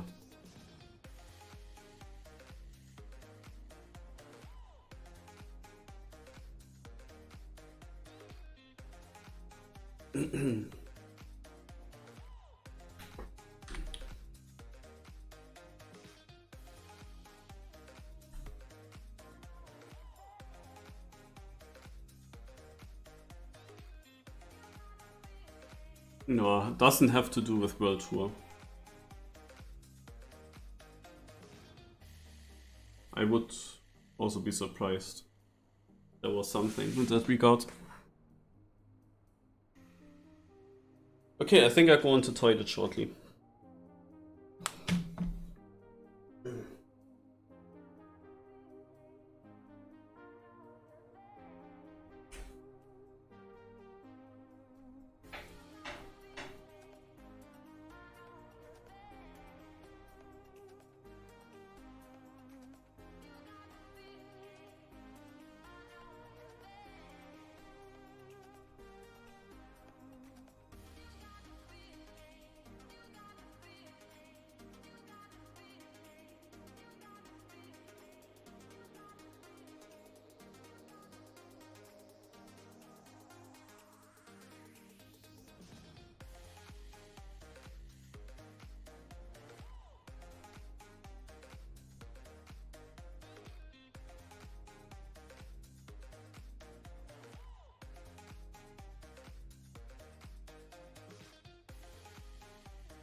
So.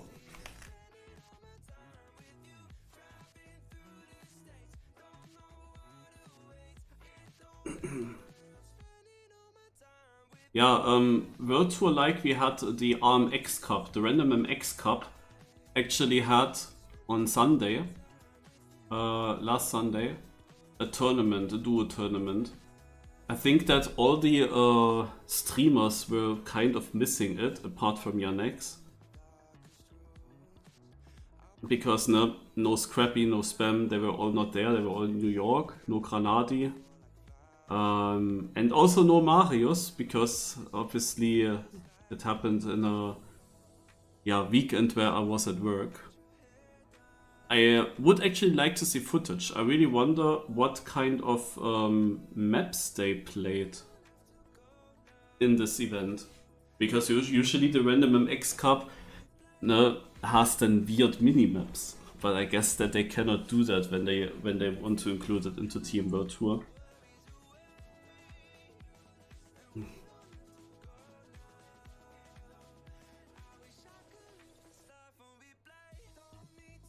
No, Averius, I'm not.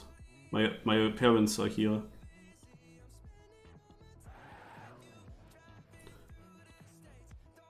By the way, I can already tell, so XP Evo is gonna be really annoying for me. I'm completely no train still. I have no time. what annoys me a little bit is when you look at my working shifts. After XP Evo, I have a bunch of free time. Also right after XP Evo I have to work, but in the beginning of October, I think I have only one single day work in the first 10 days. Also I have so much free in October, but then nothing to train for. I would need that now. Like, I still have no time at all to look at XP Evo maps. This is so stupid.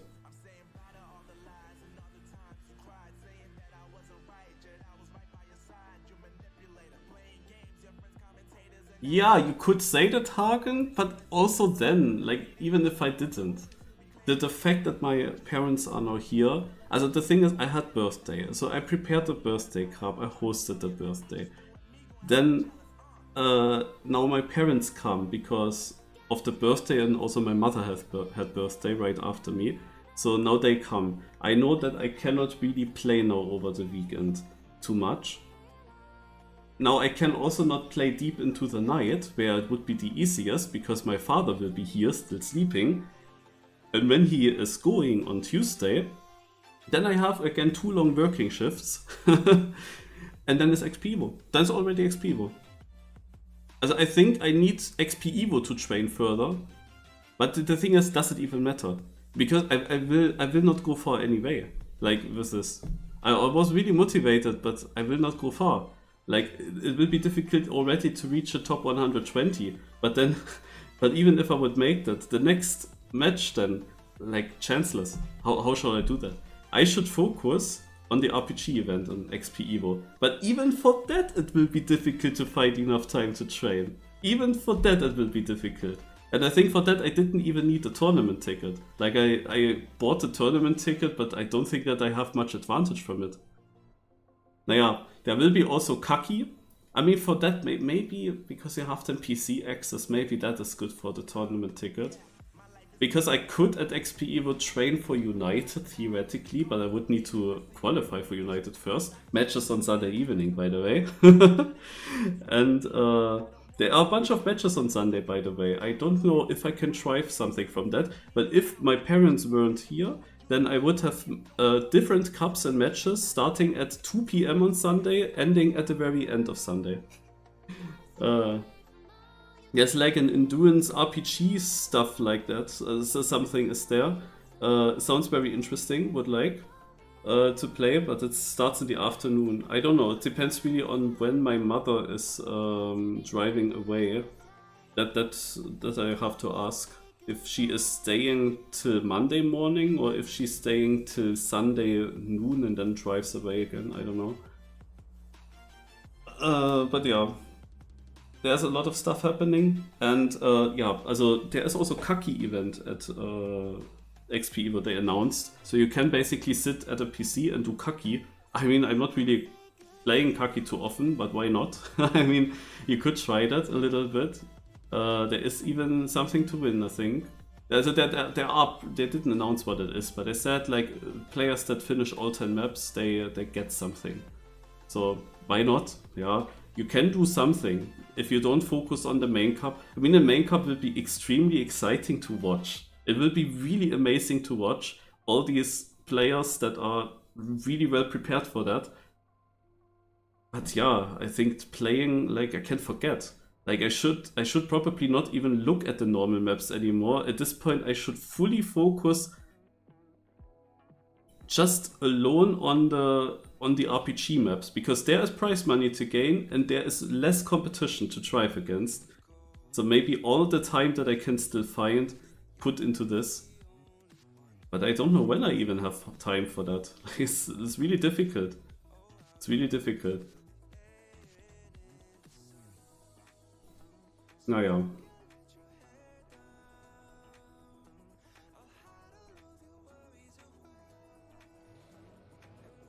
So, maybe the last map is a backwards map. So let's train backwards.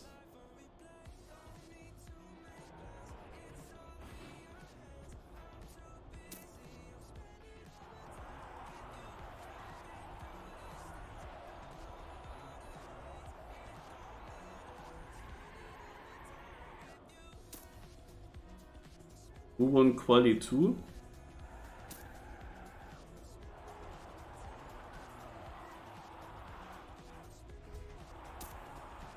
It was Vizzy.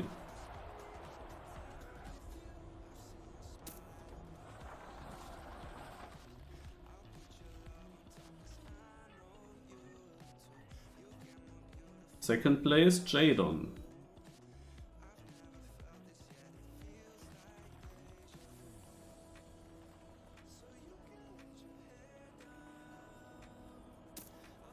And incredibly close rounds.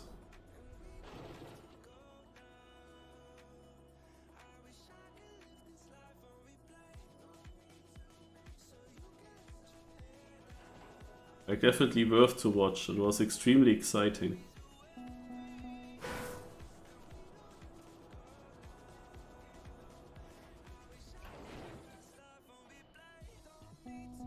Can we make that? Style? Cup of the day style.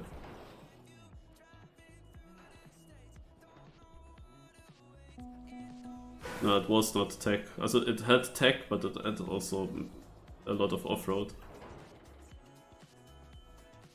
I think more off-road than tech, actually.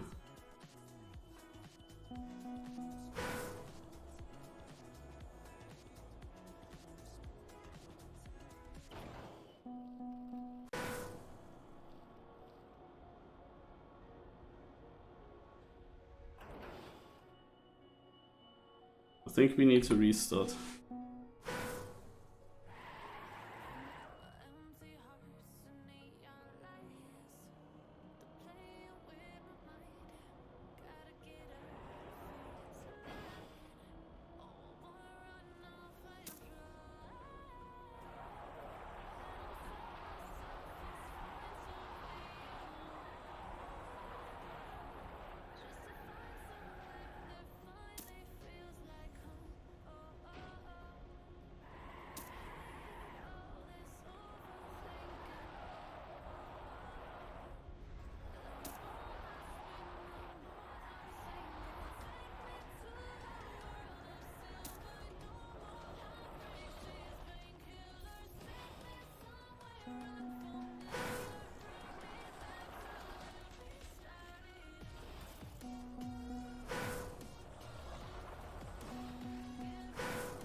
We will have more speed now. But I don't know how much more speed. It's actually really slow again. Yeah, no. Like, the only way to make it would be really with this bounce and then maybe using this block to get up.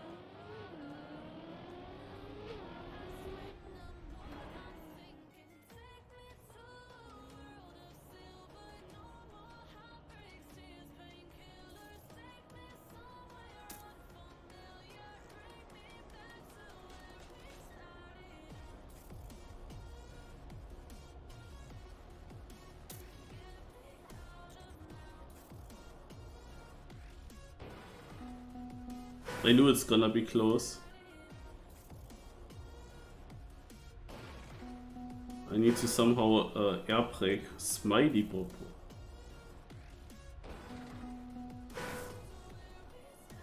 The funny thing with Smiley Bob is,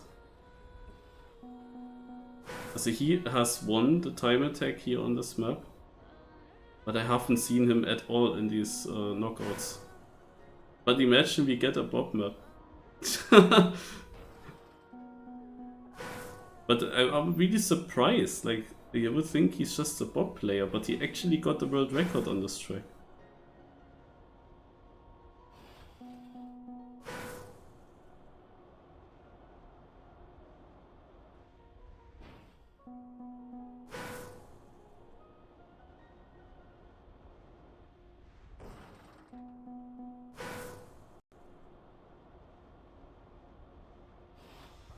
Oh, that almost worked.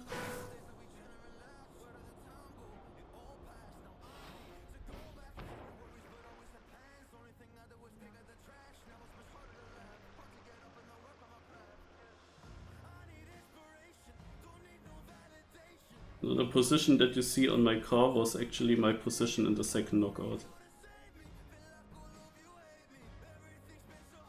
Oh, you cannot climb this up, I think. We have still one more knockout. It should start in any moment.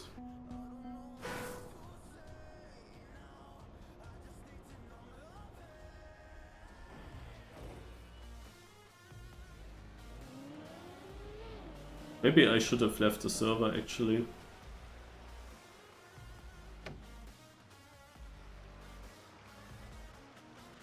And play a bit of XP Evo or something.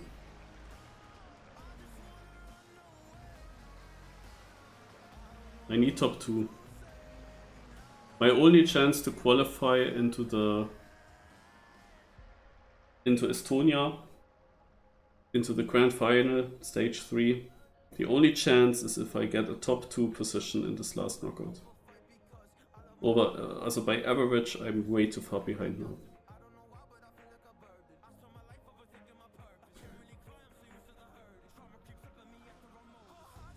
Like, the problem for me personally is just that people have 3 lives. If it was a 1 life knockout, I would actually get quite far. Still not top 2, but I would get further. And I would maybe have a small chance to get there with the average. But people having 3 lives includes that there will be many knockouts in each single round, and it means that a slow pace is getting knocked out.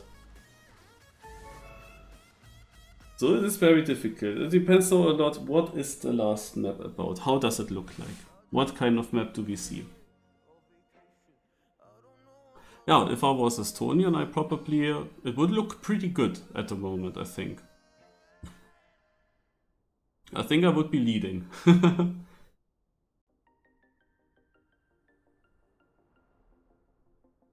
Yeah, but I still have to fly there. This also comes from the 300 euros. Like, you actually don't get that paid. You just get it paid from your prize money, kind of. The flights to Tallinn and back.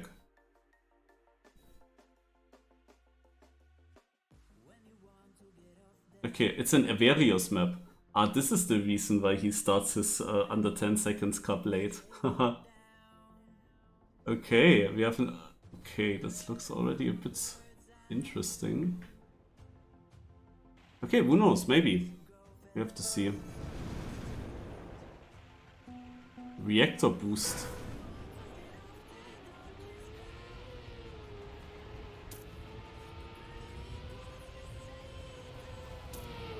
Also this is unique, which is definitely a good sign. But then it does, however, look like it is just a plastic map mostly. With just straight ice sections where you just go straight over. And I'm not good at plastic. Somehow. Somehow I'm always fucking up there. Oh, oh god, this is weird. Bumpy.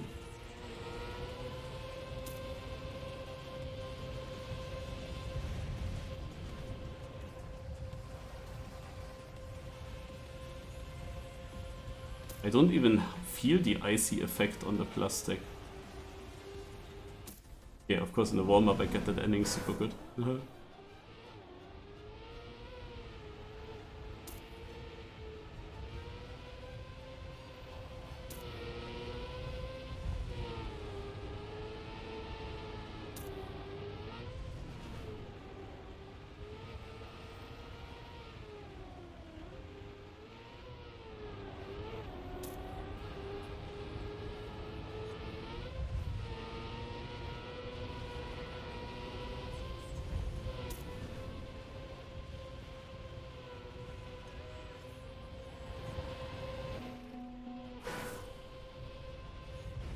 What is happening there?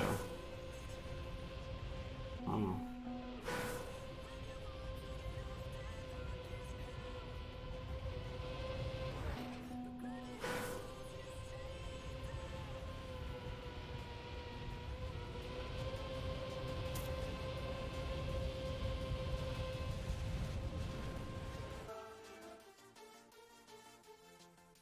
Ja, okay.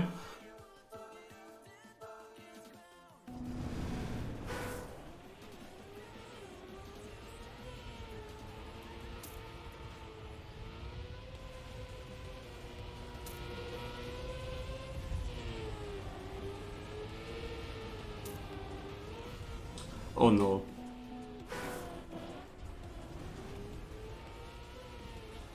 No.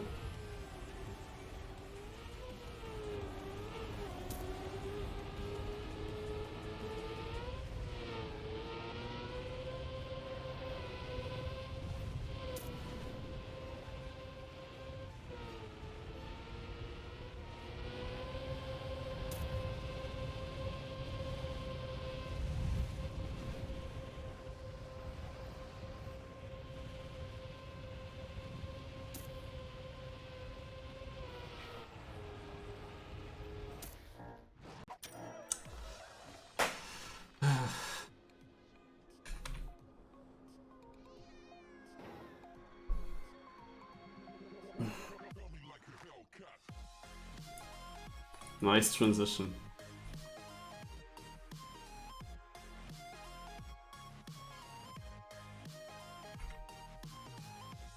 Amazing. And in the warm-up I survived. Oh man.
Do I have time now to check that out with the ramp? I mean, the ramp is definitely a bad part for me. But where the heck is it? Here.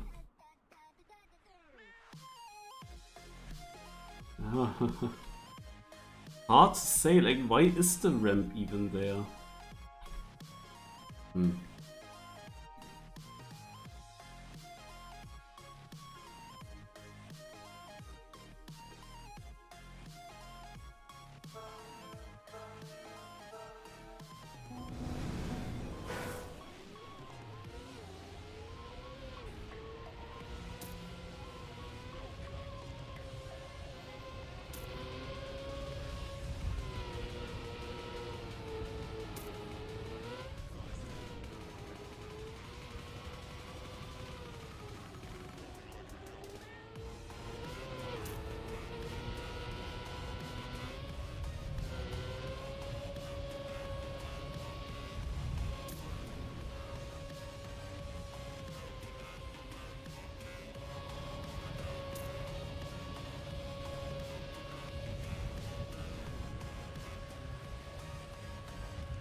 Yeah. I mean, maybe it was correct what I did first lap, just ramp cut and die. I mean, yeah, I guess you want to a bit. The thing is, I cannot really judge how far I overjumped this transition. So I'm doing something wrong in this next part though.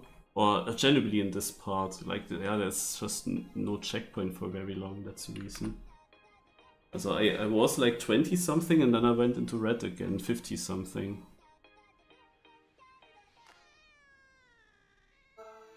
There was actually a question about if cuts are allowed, and they are actually not allowed, I can tell you.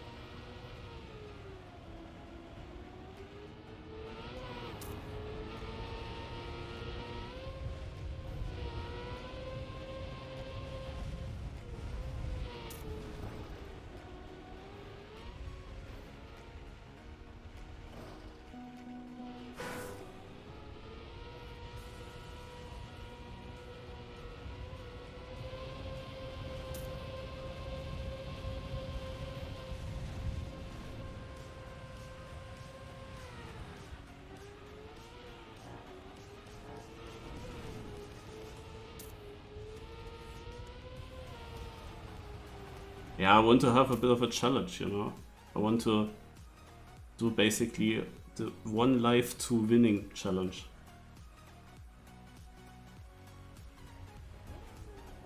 Yeah, I don't know, this I don't think that this is a good style for me either. Pushti to Parkus out, or Marcelli is out. Tarpo is out.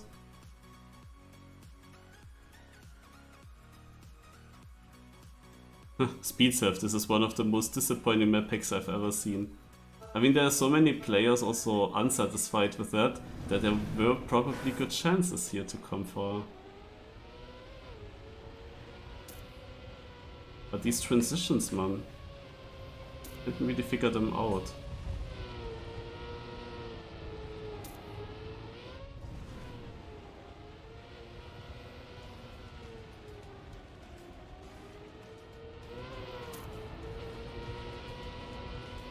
Why am I always losing 10 places there? Not again.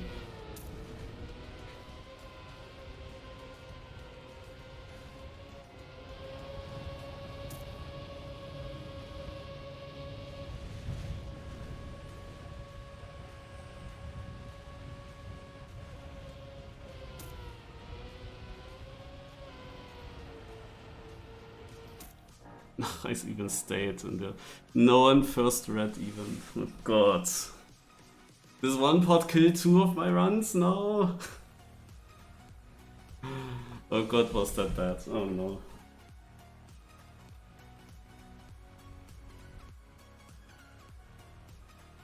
Like, it's hard to judge how much the reactor actually helps you to keep the grip there. But once you get actually airtime, it is immediately rip. Because of what comes afterwards. If it would just continue with normal, just straight line plastic, I mean plastic you will normally land good on. If it would just continue like that, it wouldn't be an issue.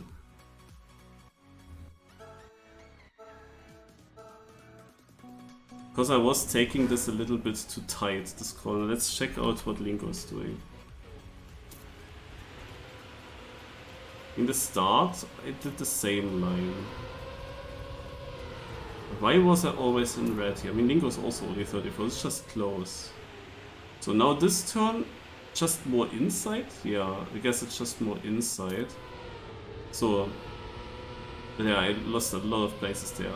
And here I should have taken this line that Lingo does, because that's also a very easy line for that upcoming section. I always went way too tight. But Lingo is sliding at the exit. I always went into a no slide. I think that no slide would be better.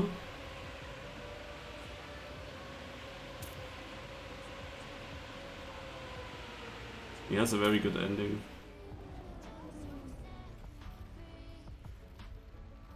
Yeah, to be honest, there's a high chance that we will have at least 1, maybe even 2 surprising winners here. Like, that is definitely possible. Spam loses a life early on. But wait, you lost... he lost a life with only 1 second behind. Napla also lost a life with 0.8 behind. So it was already really close round. I mean, in the end, this is just a plastic full speed map. Also, ne, plastic transitional full speed. But the turns itself, it is very much about the know-how on this map. You need to get a good feeling for the lines. You need to figure out the lines. The driving is then easy. Okay, they all ramp cut. They all ramp cut. I just had bad speed in the first run, and that is why I didn't overjump with the ramp cut. And now that I always tried to take the full ramp, I lost a lot of time with that.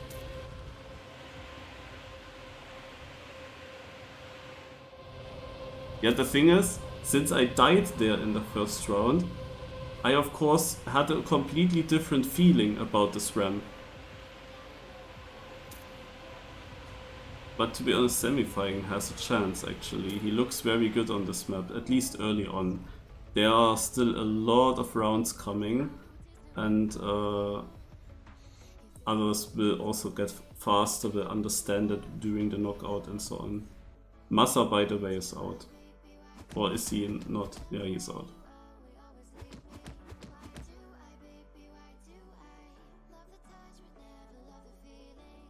Times are already now really close here in the 0.5s, 0.6s and so on.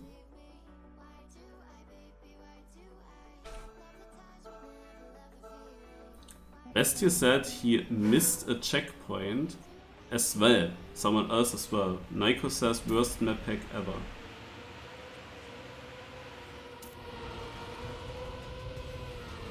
Ja. Oof. It's not necessarily a bad map. It's of course a weird style. And after the qualification, people expected just three maps like the second one. 3 mixed maps basically. This is, I guess, what people expected to see. So Spam is in red. And if he remains in red, he gets another place there. Sudo is still in, but falls behind Spam, loses a life as well. Spam is in! Oh my god, that's lucky for him. Because Spam, you have to remember, is of course fighting for the spot. He needs to be consistent. Lingo seems to be strong on this map. So how is it with the Estonians? Morioka is still in here. He's still in. Sudo just lost his first life. But Marchielli, he will not make it.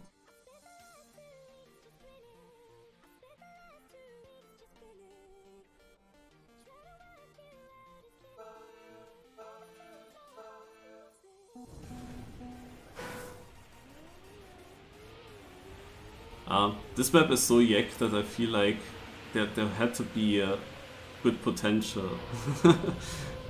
But plastic transitions, you can check out my previous Cup of the Days on maps like this.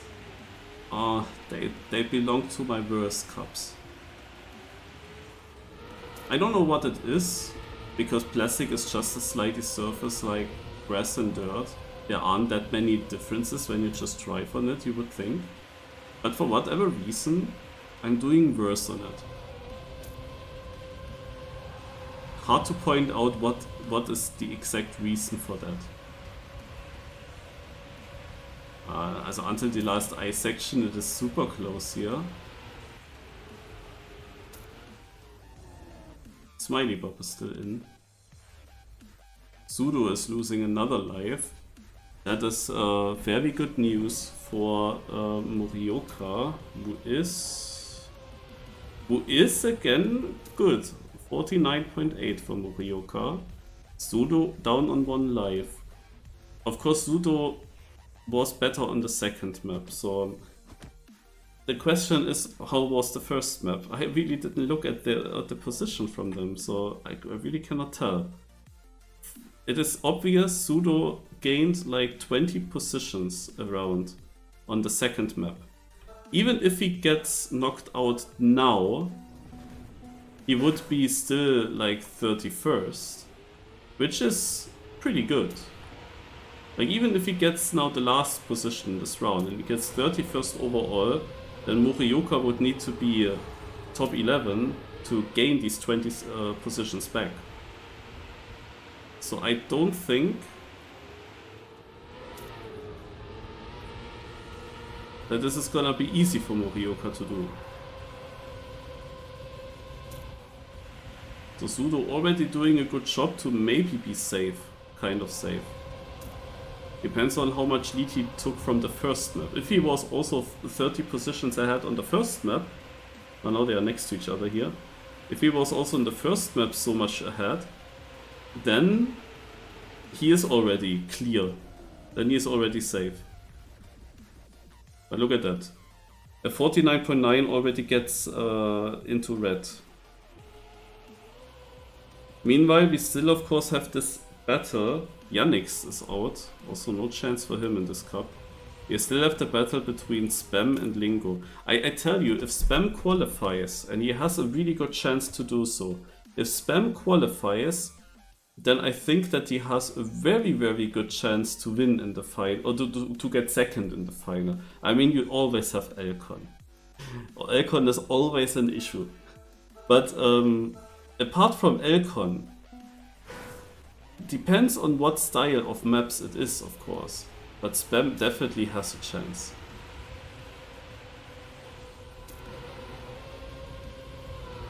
And even Elcon is beatable for Spam if it's like full tech, for example.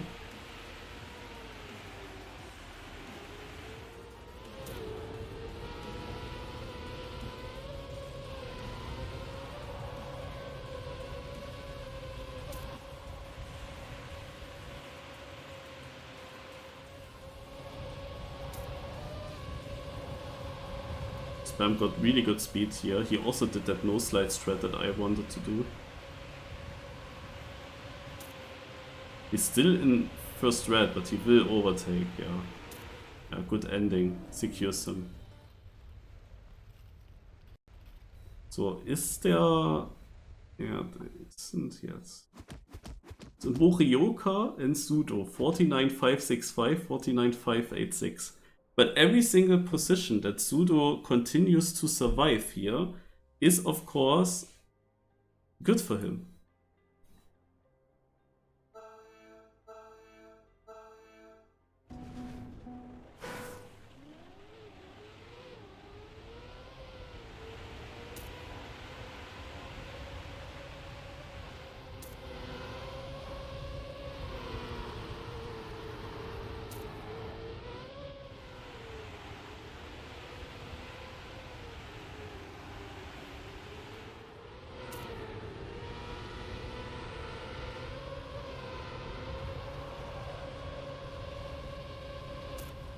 Morioka is here next to Quentin. Sudo, however, currently in red. He slides through the exit.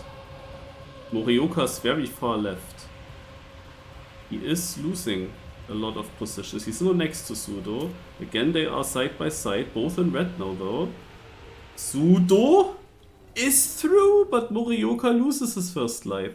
But look how close this is. Sudo is through by one position. Oh my god, what an ending from him. He is through by one position. Like half a second behind first is actually knocked out. What the heck?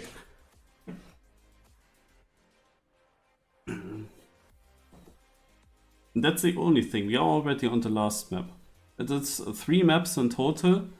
The top 2 of every knockout of every map basically get qualified. Then the one player with the best average over the 3 knockouts and the best Estonian player.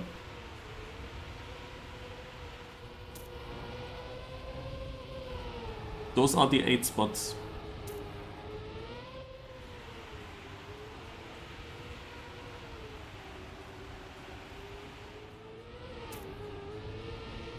So Sudo and Morioka, we see them again side by side. It's actually Morioka dropping now a little bit behind. As I wouldn't have thought so, but there is a chance that Sudo actually beats Morioka here in position. Especially now that Morioka got that pretty bad, and the exit extremely bad, so Sudo has still a chance to survive in this round. Spammy is also in danger. Spammy made it. Morioka was only 4 life losses and Morioka loses another one. Oh. He was so consistent, he was so good, but now he lost 2 lives and Sudo hangs on. I think that in the Estonian battle, it might be Sudo winning. Apart from full speed was a big difference between them. Like if Sudo actually got a very early knockout on full speed, then we really would need to know these positions from these two.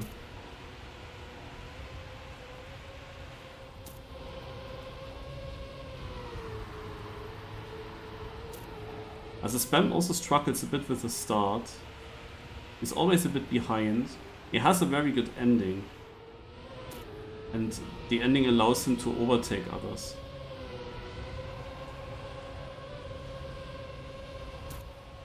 I see Sudo again, far up. Morioka is here on the edge with others.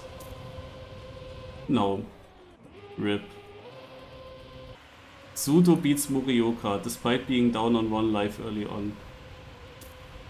But Sudo was of course good in the beginning of the cup, he was winning around there.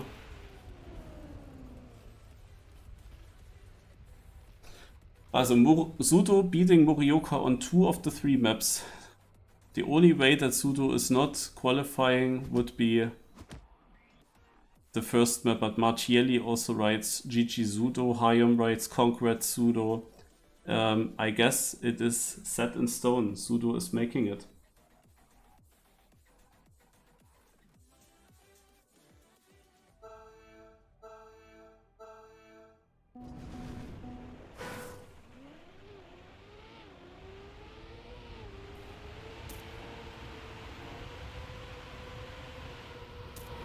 And now Sudo has no pressure anymore. Like there is... Yeah. And the question is, what does it do with him? He could actually go full YOLO for the win. Or he just is fine and yeah. Goal achieved. Semi-fying, RIP, I saw him there. Oh, Hayom has to release, he was first, he will get passed by a lot. But the position updates very late. He is exactly on orange? No, the first red he is. RIP from first to red. Incredible.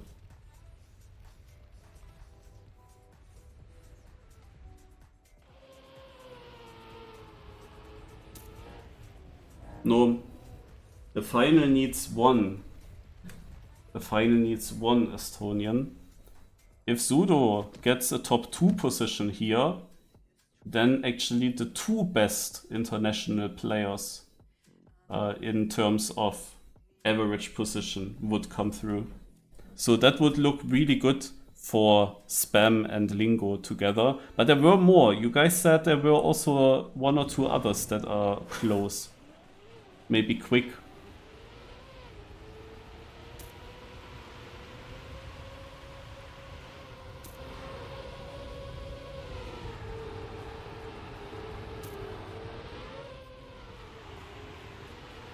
But yeah, we don't have to talk about more because Sudo's out.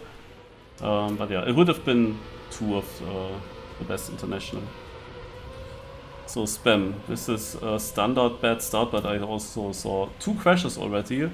So that makes it pretty good for him. Quick, however, still close. Also there's still a fight for 2 spots here.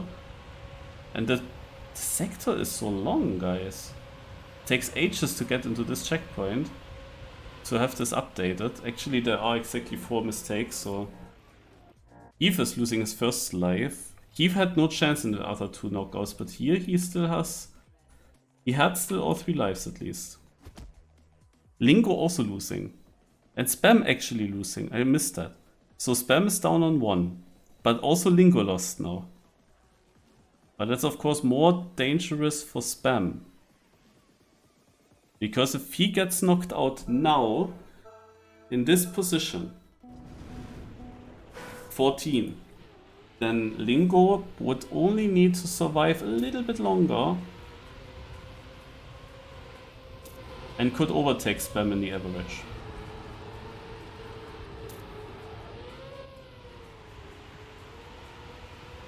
Okay, the question is still, how would Lingo actually come to Estonia? It should be really expensive from Canada to Estonia, right? Oh, Andy Bucket, completely dead. He had 2 lives though. What? The auto slide by Spam. He has a lot of speed. Here's Lingo. Lingo's with him in the front. Also in the last CP at least that was. Yeah. Who is here? Aurel. Aurel is playing as well. He will make it, I think. Yeah, he makes it. Best here didn't make it. But only 3/10 behind. 47 is out by now. But yeah, there are 2 more positions that Spam is safe already. That is always helpful for Spam. The more people get knocked out here before he might get knocked out. But I said the same with Sudo, and in the end Sudo actually even beat his opponent. But yeah, of course now the worst position for Spam is 12th. That means that Lingo already needs to be like top 5 or 6. So Lingo needs in an even better position. Up to the part where Lingo would need top 2, then it wouldn't matter anymore for Spam, you know? Because if Lingo gets a direct qualifier, then Spam is again in a good position. Because that's the other thing. Even if Lingo beats Spam now, Spam gets knocked out and Lingo gets far, then Spam would be out. But if Lingo manages to end up in the top 2, then Spam is in again. Oh, the next one. Like the mistake that I did, it still happens to people. Thomas Jean is doing it here. So, but quick. Has 2 lives. But yeah, he was also still close. Position-wise. Looks good for him. Mains in. Oh my god. Guys, that's a huge round for Spam. We have 4 one-lifers out. 4 one-lifers, all knocked out. That's huge for Spam.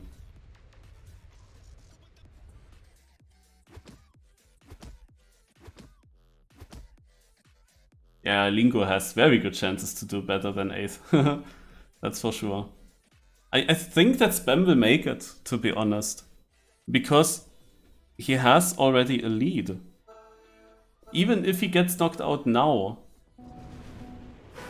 For Lingo to overtake Spam, it requires Lingo basically almost to reach the top 2. And that puts Spam in again.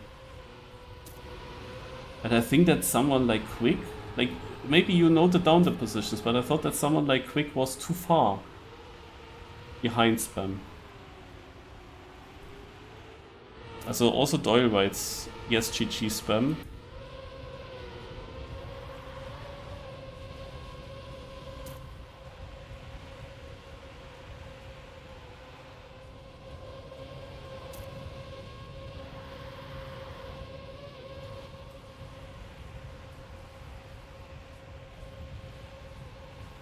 Let's focus on his round and I check. Spam last, also he gets 8th.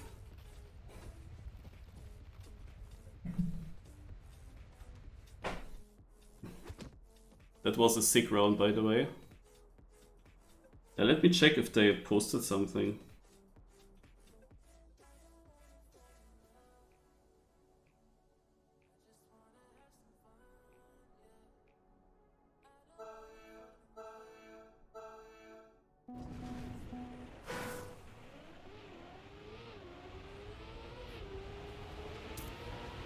Okay, yeah, they posted a bit. After 2 maps. Is it after 2 maps? Yeah. After 2 maps, for the Estonians, Sudo was leading with 40.5 average against Morioka with 44.5 average. And Sudo has beaten Morioka, so this is set in stone. And Spam had an average of 5.5. Woseil and Lingo had 8.5 and Quick had 9.5 average. Now, however, this is still a little bit difficult to calculate perfectly, because this is the average after two rounds. Let's just say we do it, we multiply it by 2. So Spam had basically 11 if you sum up his both positions, and Lingo and Vosal had 17. That means they were 6 behind Spammy, and since Spammy got 8th, they would only equal him if they get top 2. Also exactly what I meant. 8th place was exactly what Spam needed to be safe, to be qualified. He exactly needed that. Like, they can equal him, and the first place would even overtake him. But then those two are direct qualified, and would be not in this leaderboard anymore for the best average. And Quick was at 9.5, so he has no chance to catch up to Spam. Spam got just a too good position. This one round where 4 one-lifers died, that he still survived, that was the difference. If he gets knocked out there, then it is all possible for Quick, with such a performance here, to overtake. Yeah, maybe not with 5th, but almost.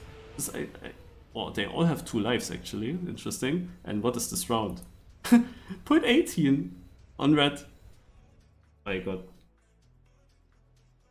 By the way, Hüll had also an average of 10, Andy Baguette 12.5, Sinks had an average of 14, Pushti Topako 17, iPrime 18.5. Same for Kaken and Clevision.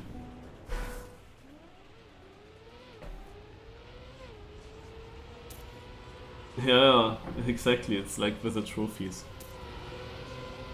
Okay, so that, however, means now that it is set in stone who is qualifying by average. That means that these 5 players only can qualify by reaching top 2, which makes this, of course, extremely interesting now. Quick is now in danger by having only 1 life, and he still needs a top 3, because these top 5 routes are the most crazy ones, and Quick is out. They are the most crazy ones, because you are required to be top 3 out of 5 players.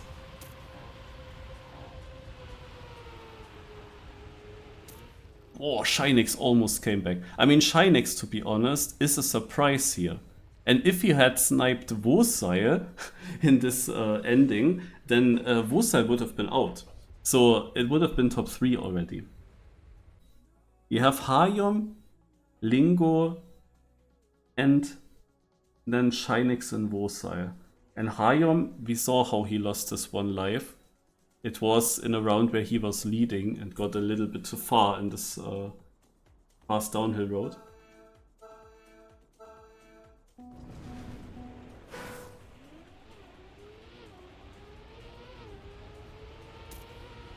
Shinix is a surprise. He comes from RPG background, and sometimes he has, like, in the Machi KOs, if you remember, there are sometimes knockouts where he goes super far that are not necessarily having to do something with RPG. It could be also something else. How did he keep grip there? I mean, Hayom also comes from the RPG background, or Royal. Shinix just has good lines. Came back. It's now very close. Ooh, and there's Vosal out. Okay, Shinix is in the top 3. Vosal with... Like, Vosal very unfortunate. He had 2 extremely good knockouts where he was so close to get top 2. And that means, of course, that he also has a very good average position. And it was not enough. Like, Spam is this tiny bit ahead of him. Tiny bit ahead of him. So, also Shinix would be like crazy if he qualifies. Hayom and Linko, yeah, they will both do well.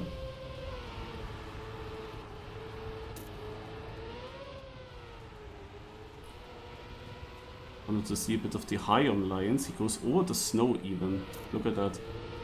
Lingo behind, and Shinix was good at the ending in the last round. Or Lingo also basically lost grip. Has still a chance. But as I said, Shinix was good at the end. Here, he has a very good speed slide line there. Lingo needs to do it in the ice. No, no. Okay, what is this round? And Shinix improved his time in the right moment. Uh-oh, and Lingo will feel the pressure now, because similar to Wosail, Lingo had 2 good knockouts where he was so close to make it. And if he actually loses this now, like he has pressure, he might crash this, because the pressure for him is immense. Also knowing that such a time that he just drove might not be enough, that he actually needs to go faster than that.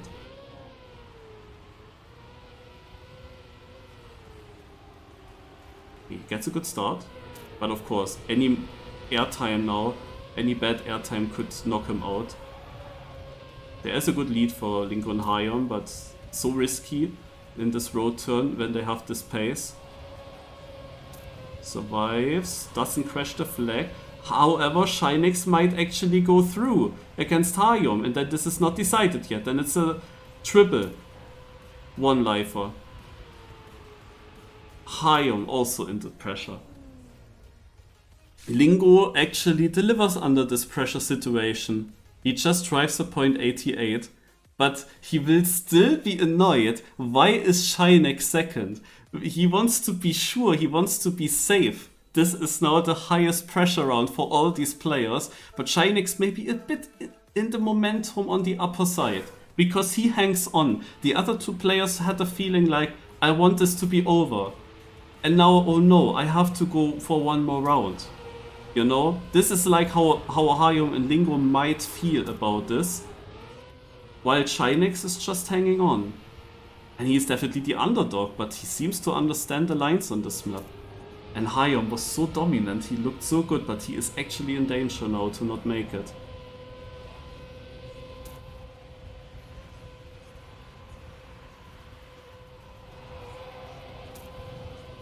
No, no, actually Shinix will make it. Shinix will make it.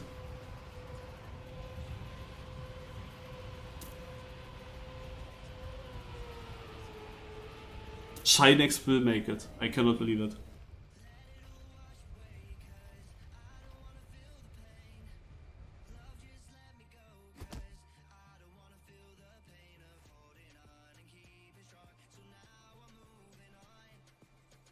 That is a big surprise.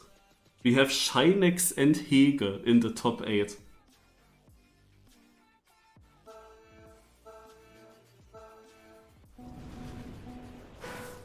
And Sudo. Don't forget Sudo.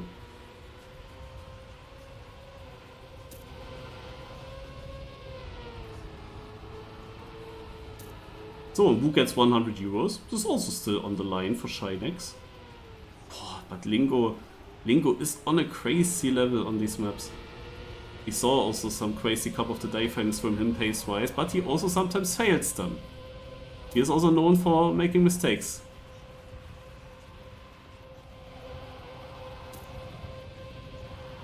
Yeah, but this was always the part where Shinix was good and he actually lost more time. Lingo hits the ice and he was good at it. Comes from ice, yeah, at around 85. Second local for him in the final. But Shinix again with a good effort here.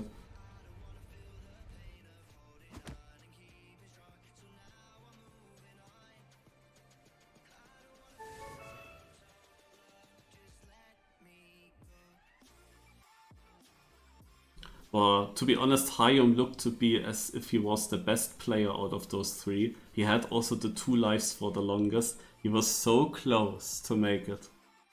That sucks. That really sucks hard to end up in 3rd place there.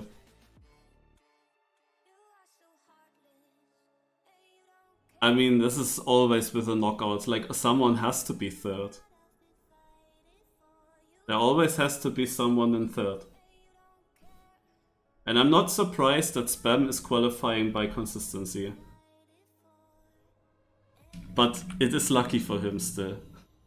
It was mega close with Wosai and with others, like Lingo as well, but Lingo now direct, like Lingo overtook Spam. Yeah, Lingo has the best average of all players. But as he direct qualified,